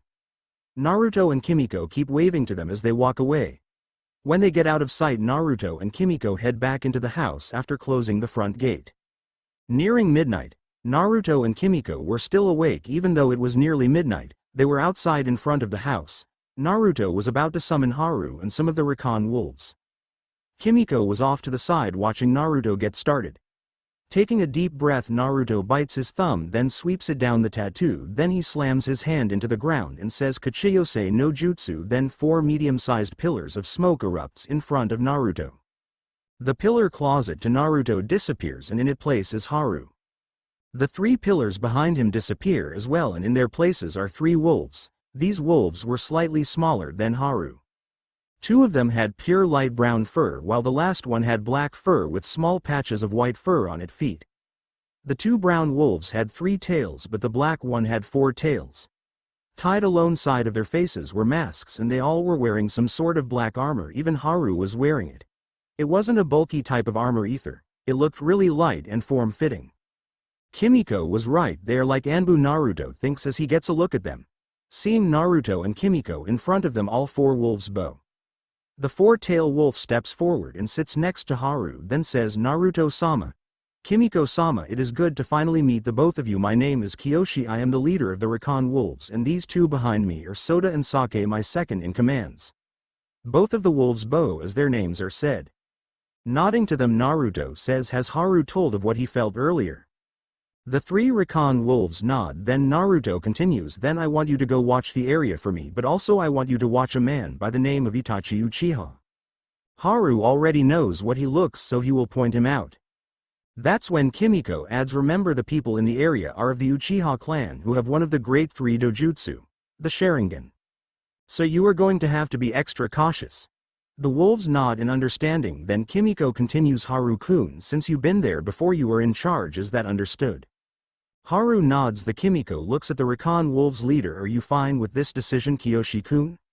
I believe this is the best course of action, Kimiko-sama. He says. Then Naruto says, good, now Haru-san, I want you to report back to me the moment you guys spot that something is wrong, is that understood? Nodding, Haru replies, yes Naruto-sama, it is understood. Alright, dismissed, Kimiko commands. Haru leaves in a dust cloud while the Recon Wolves sink into the darkness of the night. Looking up at Naruto, Kimiko can see he was looking up at the starry night sky. She then asks, are you okay, Naruto-kun? For a second he doesn't say anything, but then he looks down. He then bends down and picks her up. I don't know, Kimiko-chan, I just don't know. Walking back towards the house, Naruto closes the front gate, then heads for the front door and opens it. Taking one last look at the night sky, Naruto closes the front door behind him as he heads for bed along with Kimiko. The next morning, Namikaze compound. Naruto was already awake even before the sun had chance to peek over the horizon. Kimiko was still sleeping on his stomach.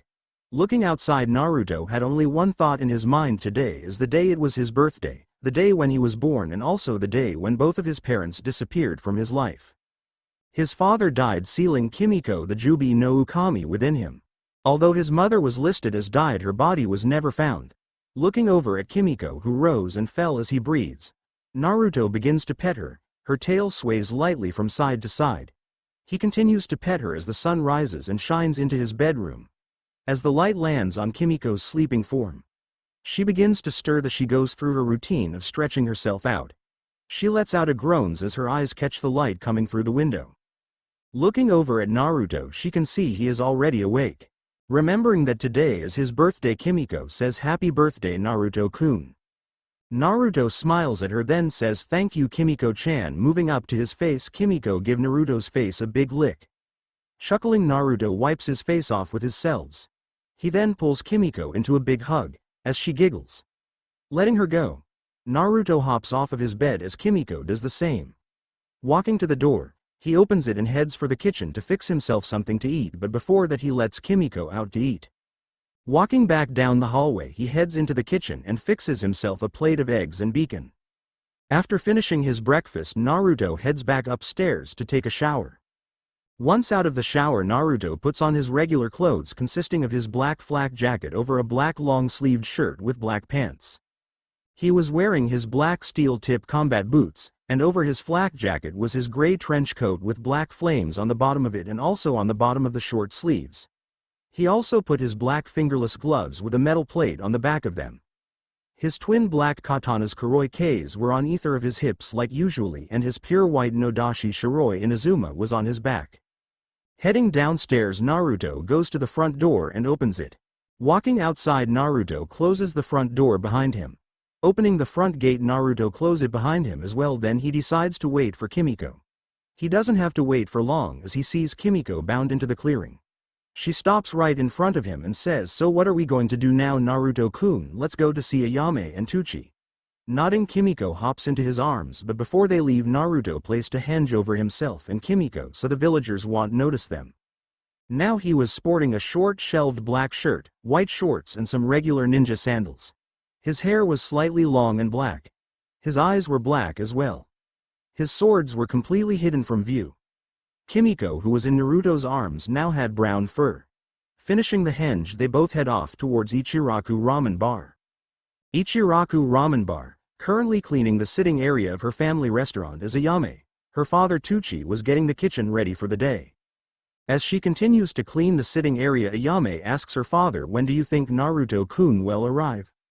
Thinking about it, Tuchi replies, "Any minute now." Giggling, Ayame asks, "Are you going to make your special bowl?" Smiling, Tuchi replies, "Of course I am." The special bowl, it was something Tuchi created just for Naruto. It is a mixture of multiple different ingredients he found on his travels, and using the biggest bowl he could find. He had created it last year and had served it to Naruto. The look on Naruto's face when he placed the bowl in front of him was priceless, but Naruto returned the favor when he finished the entire bowl. He let out a large burp and then laughed at him and Ayame, who stood there looking at Naruto and the empty bowl. As they waited for their first customer to arrive, one day, it was a young boy. Ayame and Tuchi see that he has medium-length black hair and black eyes. He was wearing a short shelved black shirt, white shorts and some regular ninja sandals. As he sits down, they notice a brown puppy jump out of his arms and onto the seat next to him. Tuchi then takes his order. "So what will you have, kid? Give me the special bowl." While Ayame didn't notice it, Tuchi did. There was only one person outside of Ayame and himself who knew about that bowl. Chuckling, Tuchi say, "Coming right up, Naruto."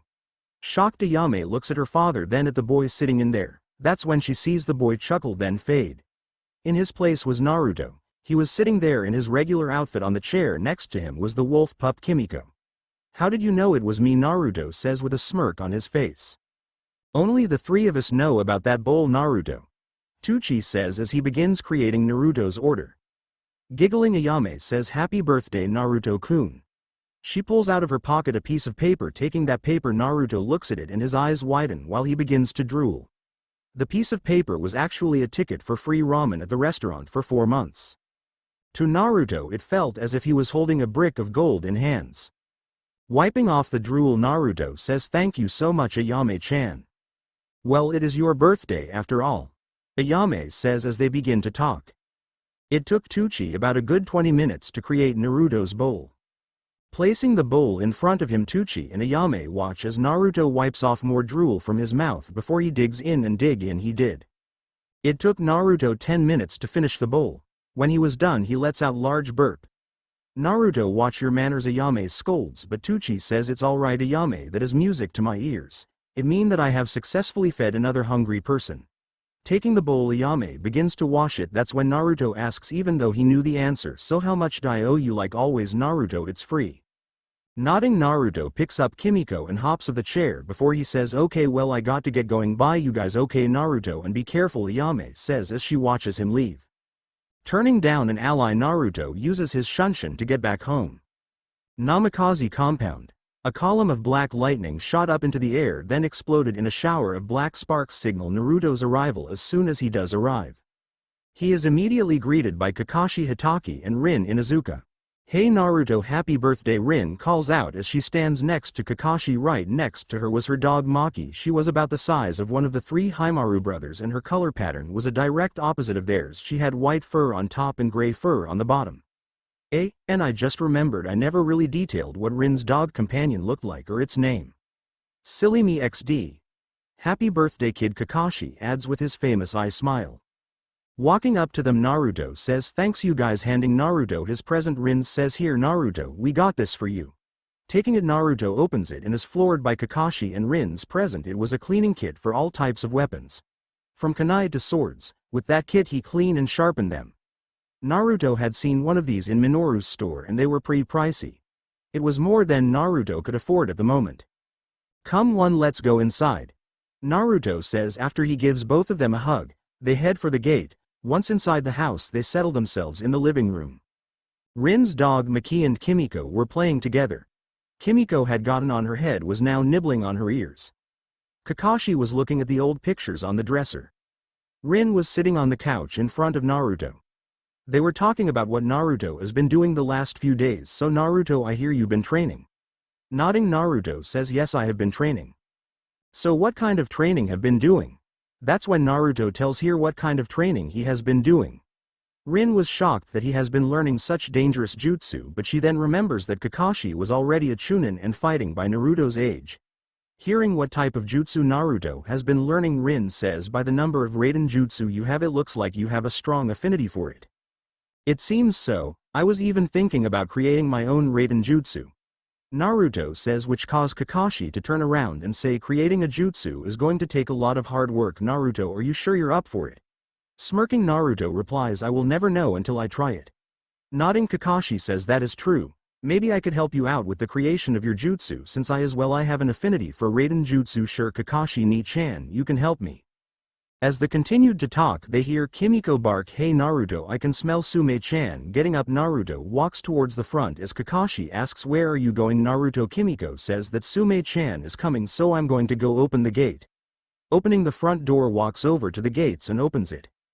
He waited there in front of the house for a bit before he saw Sume and Kuromaru come out of the tree line. Walking over to Naruto, they both greet him, happy birthday Naruto. Kuromaru say, then Sume adds, happy birthday Naruto-kun. In her hands was a medium-sized scroll. She hands it to him and tells him to open it. Open it, Naruto, I think you will love it. Doing so, Naruto opens the scroll and his eyes widen. The scroll had all of the Inuzuka clan's jutsu and taijutsu. Smirking, Naruto asks, thank you Sume-chan, but is alright to give me this, I'm not part of the Inuzuka clan. Smiling, Sume replies, as far as I'm concerned Naruto-kun, you are a part of the Inuzuka clan. She then pulls him into a big hug, which he accepts. After the hug, Naruto notices that Kiba and Hana are not there yet, so he asks Sume where they are. Sume-chan, where are Hana-chan and Kiba ni-chan? Sighing a little, Sume says Kiba is still sleeping after he stayed up last night and Hana got called into work and won't be able to be here for a while. She said she would bring Kiba after she done with work. Well, there isn't anything I can do about that then. Naruto thinks, then he motioned for Kuromaru and Sume follow him as they head for the house. An hour later, after Sume and Kuromaru had arrived, Iruka, Kurenai, Anko, Hinata, the Sandame, Ibiki, Hana, Kiba, Akamaru, Shikamaru, Shikaku, Choji, Shino, and then finally Sasuke had arrived, almost one after another. When Naruto asks Sasuke where Mikoto was, he had learned that she went to back get Naruto's present after she forgot it. From Iruka, Naruto had gotten a 24-set kunai and shuriken and some exploding tags. Kurenai and Anko had gotten him twin scrolls. Kurenai's scroll had plenty of different types of genjutsu Naruto could learn, and Anko's scroll had her favorite torture jutsu and genjutsu. Hinata had given Naruto the Hyuga clan secret ointment. It was a very powerful ointment that could even cure fatal injuries if enough of it was used. And I know that not what it does in the anime, but it does for my fanfic. The Sandame had given Naruto a scroll containing the silencing jutsu. Ibiki had given him books on torturing techniques ranging the beginning level to the advanced level. Hana had given him a scroll containing the Shosen Jutsu, and since she knew that her mother would Naruto the Inuzuka scroll containing their family jutsu and taijutsu, she also added her favorite taijutsu, the Gatenga, Fang rotating Fang. Since Kiba was the one who told Sume about giving Naruto the Inuzuka scroll, he kind of already gave Naruto his present. Shikamaru and by addition Shikaku gave Naruto a book containing the details on different types of medical herbs and what they cure. It even showed how to prepare each cure. Like Ayame, Choji had gotten Naruto a 4-month eat-free ticket for his family's restaurant Akamachi Barbecue. Shino had given Naruto an encyclopedia filled details on all of the bugs that the Aburame clan has seen and what they do. Sasuke had given Naruto a scroll containing the jutsu he was learning. It was the Kaden Gokakyu no Jutsu, Fire Release. Great Fireball technique. After thanking everyone for the gifts they had given him, the adults broke off into their own conversations while Naruto showed his friends around the house. During this time Naruto's mind was on Mikoto. He was wondering and why she never showed up. He didn't think it would take this long to go and get his present. They had just gotten down checking out the room upstairs, were now going towards his father's library. When they got inside, his friend except Hinata and Sasuke were amazed. They all scattered themselves among the many scrolls and books in the library. As he watched his friends looked around his father's library, Naruto excuses himself and heads for the front door. Getting to it, Naruto opens the door and closes it behind him after gets out. In the area in between the front gate and the front, the dogs were playing. The three Haimaru brothers were play fight again. Maki was watching them while Kimiko was now trying to bite her tail, which Maki kept lifting out her reach every time she tried to jump and bite it. Kuromaru was next to Maki, making sure the brothers didn't play too rough. Akamaru was on his, biting on of his ears. Kuromaru didn't seem to him all that much. As Naruto walked past them, Kuromaru asks, "Is there anything wrong, Naruto?" Shaking his head, Naruto replies, "I'm not sure," before he keeps going and opens the gate and stands a little bit away from the house. As he stands there, can't help but feel something wrong. "I don't like this, it's taking her too long to get back here." As he stood there, he could see that the sun was already setting. His worry only increased as it did. That's he heard light and slight harder footsteps behind him. Turn his head, Naruto could see Kimiko and Kuromaru walking over. When they got to Naruto, Kimiko says, "You feeling worried too?" Nodding, Naruto, "Yeah, I am. It shouldn't be taking her this long to get here. I know I don't like this either, Naruto-kun." Kneeling, Naruto begins to pet Kimiko. That's when Kuromaru says, "What's up, pup? I know there is something you are not telling me." Looking over at Kuromaru, Naruto begins to tell everything.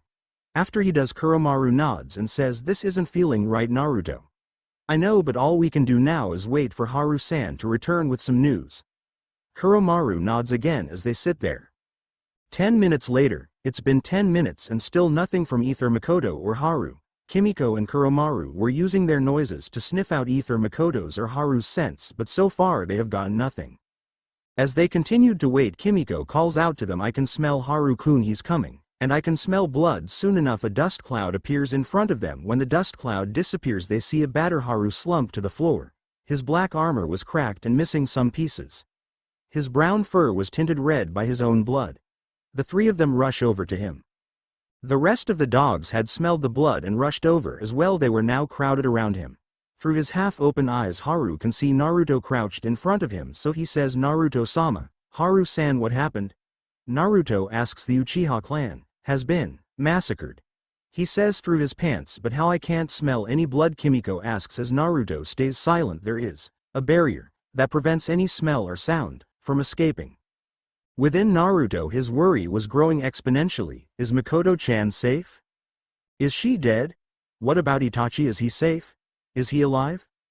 He questions himself like this while Kimiko kept trying to get some answers. Is Makoto-chan alright? Haru-kun, yes and no. We did see her go in to the area, but we didn't see her come back out, and then we heard her scream, so we immediately went to find her.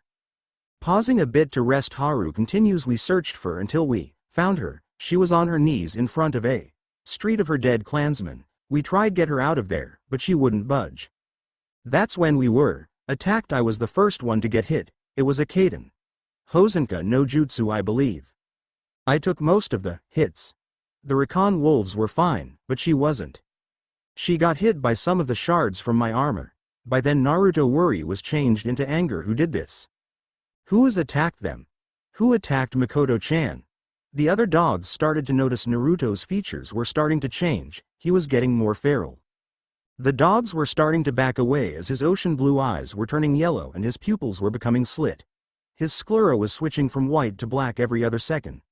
His nails and canine teeth were starting to grow longer and sharper. His blonde hair was growing longer. His whisker marks were getting thicker, and he was also getting lower to the ground, almost getting on all fours. Kimiko and Haru noticed it too. That's when they hear Naruto asks in a deeper voice, "WHO attacked you, Haru? WHO massacred the Uchiha clan? WHO attacked Makoto-chan?" "It was Itachi." Uchiha, Haru says as he watches Naruto's eyes widen before they become slit again, his sclera become black. Rage, betrayal, sadness, and confusion were the main emotions that Naruto felt. As he crouches there now on all fours, a blackish-gray mass of chakra starts to cover his body. The chakra near his lower back started to create a single tail. He also started to get wolf-like ears of chakra on his head. Kimiko jumps onto Naruto and sinks into his body as she goes into his mind.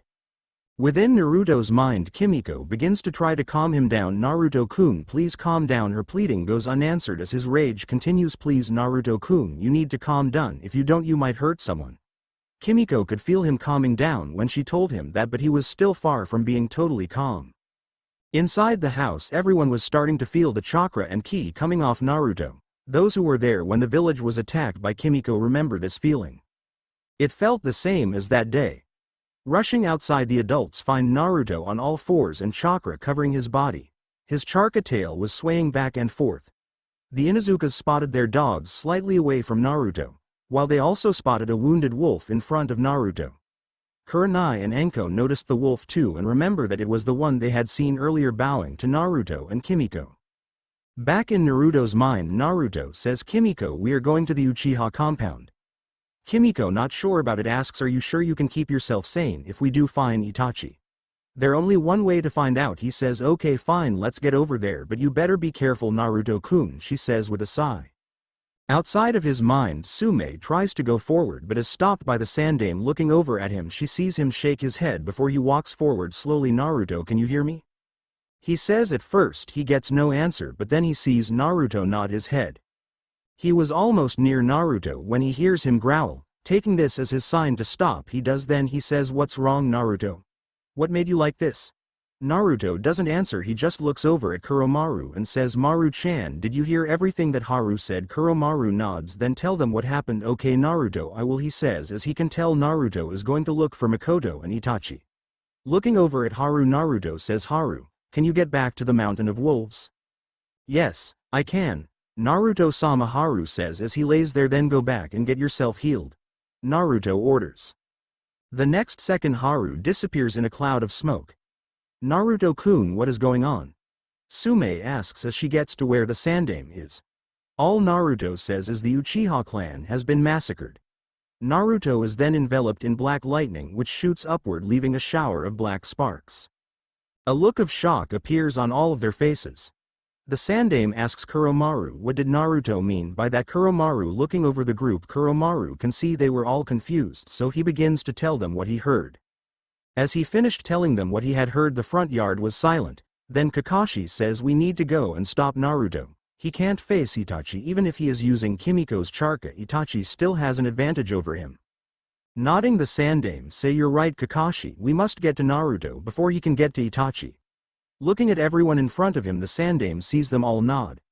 Then they hear Kiba call out from the door with a shaking voice, San WW, what's W wrong? Looking over the door, they can see that the children are all shaking in fear after feeling the ki coming off Naruto. Iruka, please stay with the children, make sure they stay in the house till we come back or till one of their parent comes and gets them. The Sandame orders, to which Iruka replies, yes sir. Walking back to the children, Iruka ushers them back into the house before he closes the door. Walking over to the front gate, the Sandame closes it, then walks back to the group. When he gets to them, they all nod again, then leave in a swirl of leaves. With the Recon wolves currently hiding inside one of the house in the Uchiha compound, the Recon wolves were currently tending to Makoto Uchiha's wounds. She had multiple deep cuts from the shards from Haru's armor. Without chakra, the armor is really weak, but if chakra is channeled through the armor, it can stop any number of jutsu without failing. Sake was using the Shozen jutsu to heal her while Soda and Kiyoshi were on lookout duty. Soda and Kiyoshi could already tell where Itachi Uchiha was. He wasn't close to them, but they were still cautions. They had seen what he could do and they weren't taking any chances. There was one thing that was bothering Kiyoshi. During the time when they were getting away from Itachi, he had multiple chances to kill them, but he never did. He would always miss. Kiyoshi wasn't sure what to make of it. That's when he hears Sake call out to him. Kiyoshi Taicho walking over to her, he says, what it is Sake, I have managed to spot the bleeding. There is nothing more I can do for her. Do you think we can move her? He asks her. Yes, but we can't run or else we could open her wounds again, she says. Fine, let's go. Kiyoshi lies down so Soda and Sake can put her on his back. Once she was on, Kiyoshi uses some of his chakra to keep her there. Nodding to the other two, they begin to move out. Soda and Sake sniff out and find no trace for Itachi nearby, so they motion for Kiyoshi go. Itachi, currently standing on top one of the house as Itachi, he just got done killing the last of the Konoha military police force. Most of Uchiha clan was dead now except for Sasuke. his mother and the few others he let live. He was currently looking for his mother. He had already taken care of his father. He remembers seeing her with some wolves that had on armor. He thought that they were something Danzo had sent to kill anyone Itachi miss. So he attacked them to get them away from his mother. The one he hit from behind looked familiar, but he couldn't remember where he had seen it. He lost them after that, so he just went on to killing the rest of the Konoha military police force. He would find those wolves later and deal with them. That when he felt a rise of chakra south of his position. It felt like those wolves again. Unsheathing his sword, Itachi shunshin over to their location. Appearing front of them, he hears them growl at his arrival. He could see his mother being carried by the black wolves on his back. It looked like his was keeping her there with his chakra. One of them seemed to be missing. It was the one he hit in the back. He wasn't sure if these wolves killed it or if it went to get help. Either way, he was going to have to get his mother away from these wolves. It was almost time for him to leave. He couldn't waste any more time. As he stood there, he wasn't sure if they knew the human language, so he decided to see if they did. Hand over my mother immediately. Hearing them growl, which settled it so they understand the human language. Hand her over to me now, he repeats. This time around the black wolf speaks. We will never hand her over to you, betrayer. The two wolves on either side of him growl in agreement.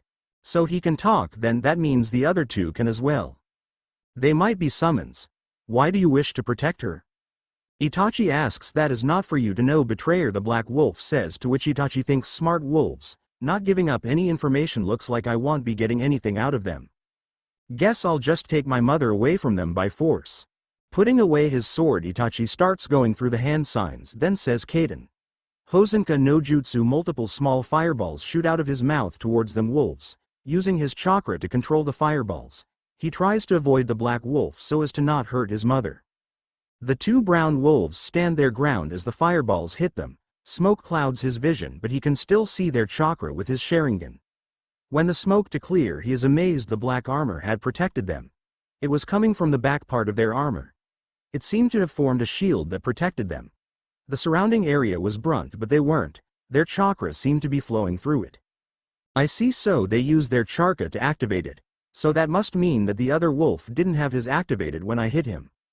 We'll handle him, Taicho. You need to get her out of her.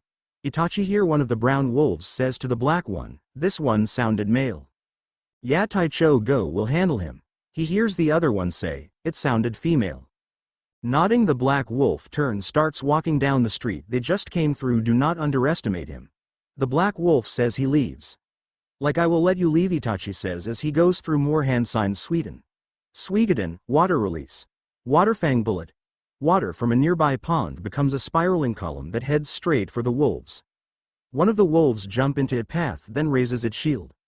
The water impacts the shield, slightly pushing it back, but the wolf holds its ground. The female wolf in the meantime starts to gather her chakra before she says Doden. Dozenkiryu, earth release. Earth and stone dragon. From the ground next to her a dragon forms and heads straight for Itachi. Using his Sharingan, Itachi copies it and says Doden. Dozenkiryu. From next to him a dragon from and heads straight from the other dragon. As both of their dragons face off, the male wolf spots his chance and starts to gather his chakra and says Kaden. Karyu Enden, fire release. Fire dragon flame bullet. From his mouth fire shoots out in the form of a dragon and heads for Itachi. When it gets close to him it splits into three, then attacks him from the left, right, and the front. Spotting the fire dragons coming towards him, Itachi uses Shunshin to get out of the way. Landing on one of the nearby houses, Itachi sees the wolves coming after him. These wolves are very strong. I wonder if they're even with Danzo. If they were, they would have killed my mother by now. I wonder why they're keeping her alive. The male wolf gathers his chakra, then says Futon. Shinkugyoku, wind release. Vacuum sphere. Several small blasts of wind shoot of his mouth and towards Itachi. Itachi is able to dodge them all but just barely. While dodging, Itachi uses his Sharingan to copy it, then send it back Futon. Shinkugyoku as the small wind of blasts head for the wolves. They try to shield themselves for it. The blasts hit their shields and the wolves are pushed back, but they hold their ground. Then Itachi goes through another set of hand signs, then says Futon. Shinku Taigoku, wind release. Vacuum great sphere. Exhaling out a big sphere of wind chakra, he sends it towards the wolves. The wolves hear the attack, keep their shields up, When the sphere hits their shields, the force of the hit sends them both back as their shields break. The male wolf gets sent into one of the houses and gets knocked out as parts of the house land on him. The female wolf gets thrown into another house and she too gets knocked out. Checking on both of the wolves, Itachi can tell they are both out of it. Sighing, he heads off in search of his mother and the other wolf. With Kiyoshi and Makoto, as he carried the still unconscious Makoto away from the battle, Kiyoshi could hear it raging behind him. He hated leaving his comrades while he escaped, but he had to. He couldn't give this woman to that man. By what Haru said, she was important to Naruto, and if that was the case, then he would give his life to protect her. As he continued on, he heard the battle stop. Turning his head back, all he hears is silence. Did they win? That's when he hears, no they didn't. Now hand over my mother. Whipping his head back, he could see Itachi standing some ways away from him. He starts growling. He wanted to check if Soda and Sake were still alive, but he couldn't, not with Itachi standing there in front of him. Almost as if know what Kiyoshi was thinking, Itachi says, the other two are still alive if that's what you were worried about. Kiyoshi growls again. Sighing, Itachi says, if want to check, go ahead, I won't do anything while you do. Although he couldn't trust Itachi, he still had to check. Closing his eyes, Kiyoshi begins to check for their chakras, and then he finds them. They were still alive. Opening his eyes, he growls at Itachi, so he was able to defeat them both.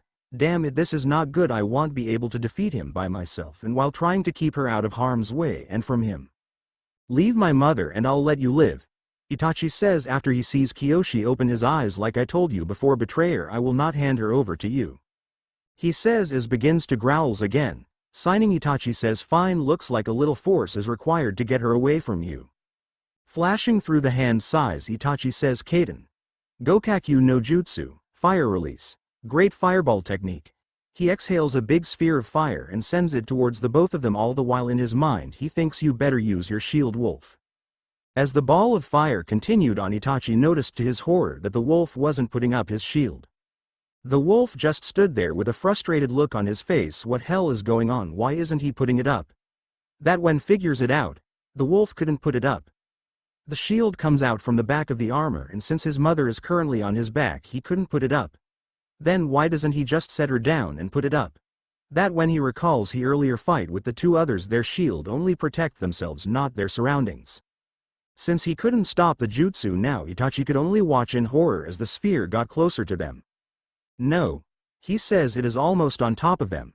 That's when he sees something familiar. A column of black lightning shoot up into the air, then exploded in a shower of black sparks. Naruto. He thinks, then he hears Doden. Doryuheki, earth release. Earth-style wall. The ground in front of the wolf and his mother rises and create a big earth wall. The fireball impacts the wall, then dissipates.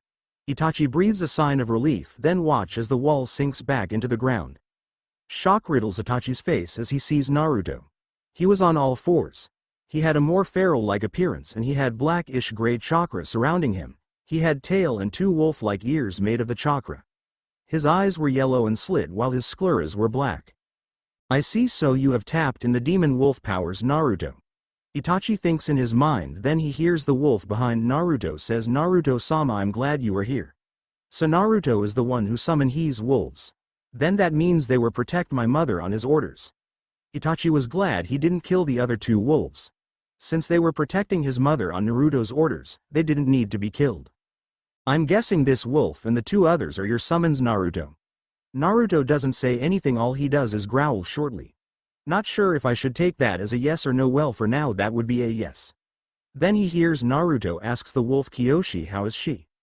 She is fine, Naruto-sama, we were able to heal her enough to stop the bleeding, but she still need treated. Kiyoshi explains. What about Soda and Sake? Naruto asks. They fought with him and lost. They are still alive, but they might be unconscious. Okay, stay here with her, I'm going after him. Kiyoshi nods, then lies down. Then he and Naruto carefully take Makoto off his back. Moving away from them, Naruto begins to do some hand signs, then says Doden. Doryuheki, the earth wall from before, raises up again to protect them from the battle. Itachi and Naruto were now standing some feet apart, as he watched Naruto get into a low crouch. In his mind, Itachi did not like this at all. He was starting to run low on chakra. He had used too much of it in his fights with his clansmen and with the wolves that were protecting his mother. Wasting no time, Naruto flashes through the hand signs, then says Kaden. Hozenka no Jutsu. Multiple small fireballs shoot out of his mouth and head towards Itachi. Dodging each one, he looks back at Naruto but finds that he is gone. Searching for his chakra, he finds it was coming towards him at high speeds. Turning around, he sees Naruto running towards him on all fours. His white Nodashi was held with his chakra tail. Naruto sends a strike down towards Itachi but it misses. Feeling more chakra coming from his right, Itachi spins out the way of another strike from another Naruto. He's using Kage Bunshin. He thinks as both Narutos continue to attack Itachi. Activating his Sharingan and taking out his sword, Itachi was blocking or dodging Naruto's strikes. To Itachi, Naruto's attack pattern was close to that of the Inuzuka's style of fighting. As he continues to get pushed back by Naruto's attack, Itachi jumped back as two more Narutos try to strike at him from either side. Now all four of the Naruto charge at him, each one striking one after another. They weren't giving Itachi enough time to counter. When all four of them try to strike at once, Itachi shunshin out of the way, then appears on top one of the houses nearby and say Kaden. Gokakyu no Jutsu. He exhales a big sphere of fire and sends it towards Naruto and his clones. The clones hop out of the way as the big fireball hits where they just were. They all land on the house opposite of Itachi. Itachi was starting to pant. He was burning his chakra while fighting Naruto with his Sharingan activated. As he stands there, he hears Naruto ask, "Why did you do it, Itachi? Why did you massacre your whole clan? Why did you hurt Makoto-chan?" Standing there, Itachi says, "I've had enough. There's no hope left for this pathetic clan. This clan only wants power and is fueled by anger. It doesn't deserve to exist." Then what about Sasuke and Makoto-chan? Do they deserve to die as well? Naruto says as he and his clones get on all fours again. Itachi knew that Naruto was going to hate him for what he was going to say next. Yes, they do. That did it. Those three little words triggered an explosion of Naruto's ki. It was getting harder for Itachi to breathe as Naruto's ki slammed into him. It's been a long time since he felt ki this heavy. The last time was when the wolf demon attacked Konoha. It was also the first time Itachi was ever felt absolute terror in his life. He saw his own gruesome death that day. He is brought back to the present when he sees Naruto and his clones take a deep breath and their stomachs starts to expand, then they pound on their stomachs. Airballs shoot out of each mouths as they say futon. Renkuden, wind release. Drilling air bullet. The airballs head straight for Itachi at high speeds. Itachi was barely able to dodge them. His clothes near his stomach were tore away as he dodged it. His stomach was red and a little bit of blood was flowing from a few cuts he got. Landing on the street below, Itachi watches as Naruto continues attacking him. Flashing through another set of hand signs, Naruto says Raiden. Shichu Shibari, lightning release. 4-pillar bind. 4 rock pillars shoot up from the ground around Itachi. Notice the jutsu. Itachi eyes widen before bolts of lightning shoot out of the rock pillars, shocking Itachi violently. Itachi body then vanishes as a log replaces it. A couple of houses away, Itachi was standing up against a wall. He was panting. His was a little brunt after that jutsu. Damn it, he's pretty good. He started to use Shozen Jutsu to heal himself. I got to end this fast before anyone shows up. Almost on cue, Itachi starts to feel chakra signals coming closer to the Uchiha compound. Cursing his luck, Itachi finishes his heal, then heads back to where Naruto was. Getting there, he wastes no time in stopping Naruto's movements. Kanashibari no Jutsu, temporary paralysis technique. Naruto and his clones who were about to charge at Itachi stop. Naruto felt as if his was being held in place by chains. As he takes to get himself free, he hears Kimiko's voice. Naruto-kun, can you hear me? Yes, I can. Why couldn't I hear your voice before now? I've been busy trying to control how much of my chakra you get and trying to keep you sane. Everyone is on the way, Naruto. I can feel their chakras. I know I can feel them too, and which means he can too. Naruto replies as Kimiko mental nods. Then they both hear Itachi say, "I'm sorry, Naruto, but I'm afraid my time is up and I hope you will forgive me someday." Itachi flashes through the hand signs, then says futon. Shinku Taigoku, exhaling out a big sphere of wind chakra, he sends it towards Naruto. He then leaves via Shunshin.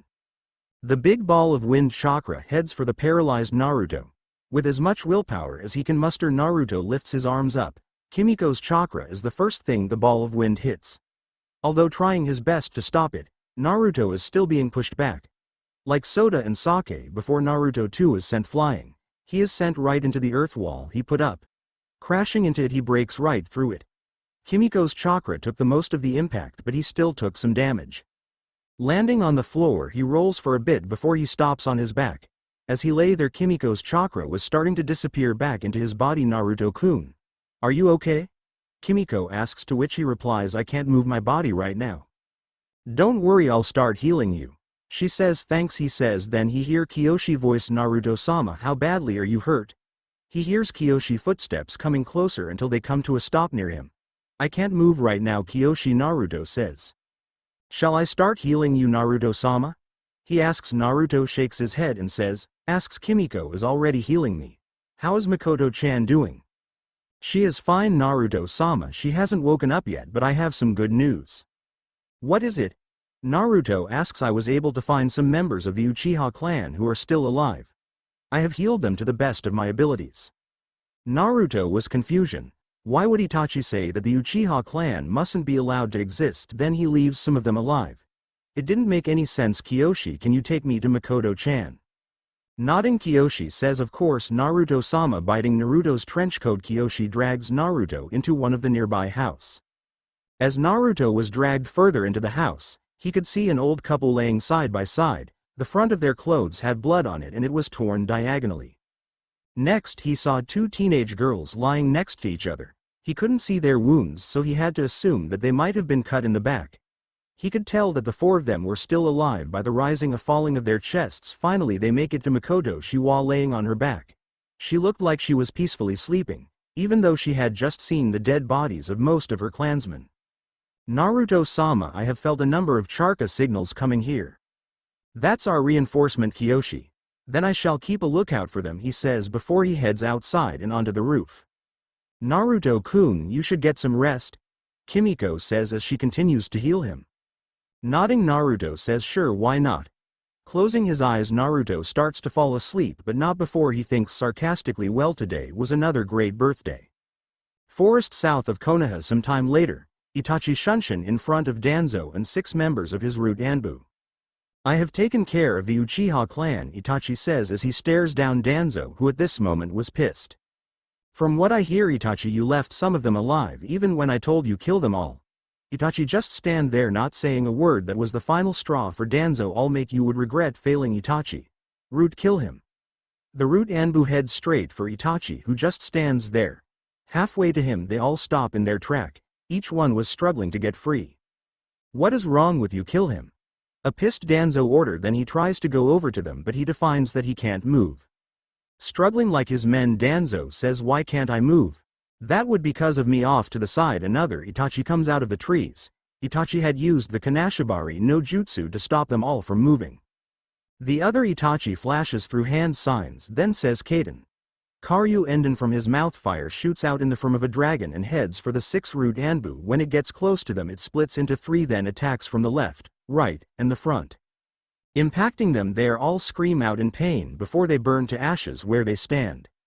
As the fire dies down, the Itachi who burned the Anbu disappears in a cloud of smoke. It was Kage Bunshin. As the real Itachi walk over to Danzo, his Mangekyo Sharingan was fully activated and raging with anger. Grabbing Danzo, Itachi pins him up against a tree and threatens him, if you ever think about doing anything to my mother, Sasuke, or any of the Uchiha I left alive, you better remember this, I will come and kill you. Do you understand me? Danzo reluctantly nods, releasing him. Itachi walks away as Danzo still stand there immobile. You will regret crossing me, Itachi. Uchiha, do you hear me? Danzo screams at Itachi retreating figure. While Itachi says out loud, the same can be said for you, Danzo. He then Shunshin away. Thanks for watching, guys. Hope you all are enjoyed this video. If you do, please leave a like, share and subscribe. Also don't forget to support author of this fanfic. So let's end this video here. Until then, see you in next video.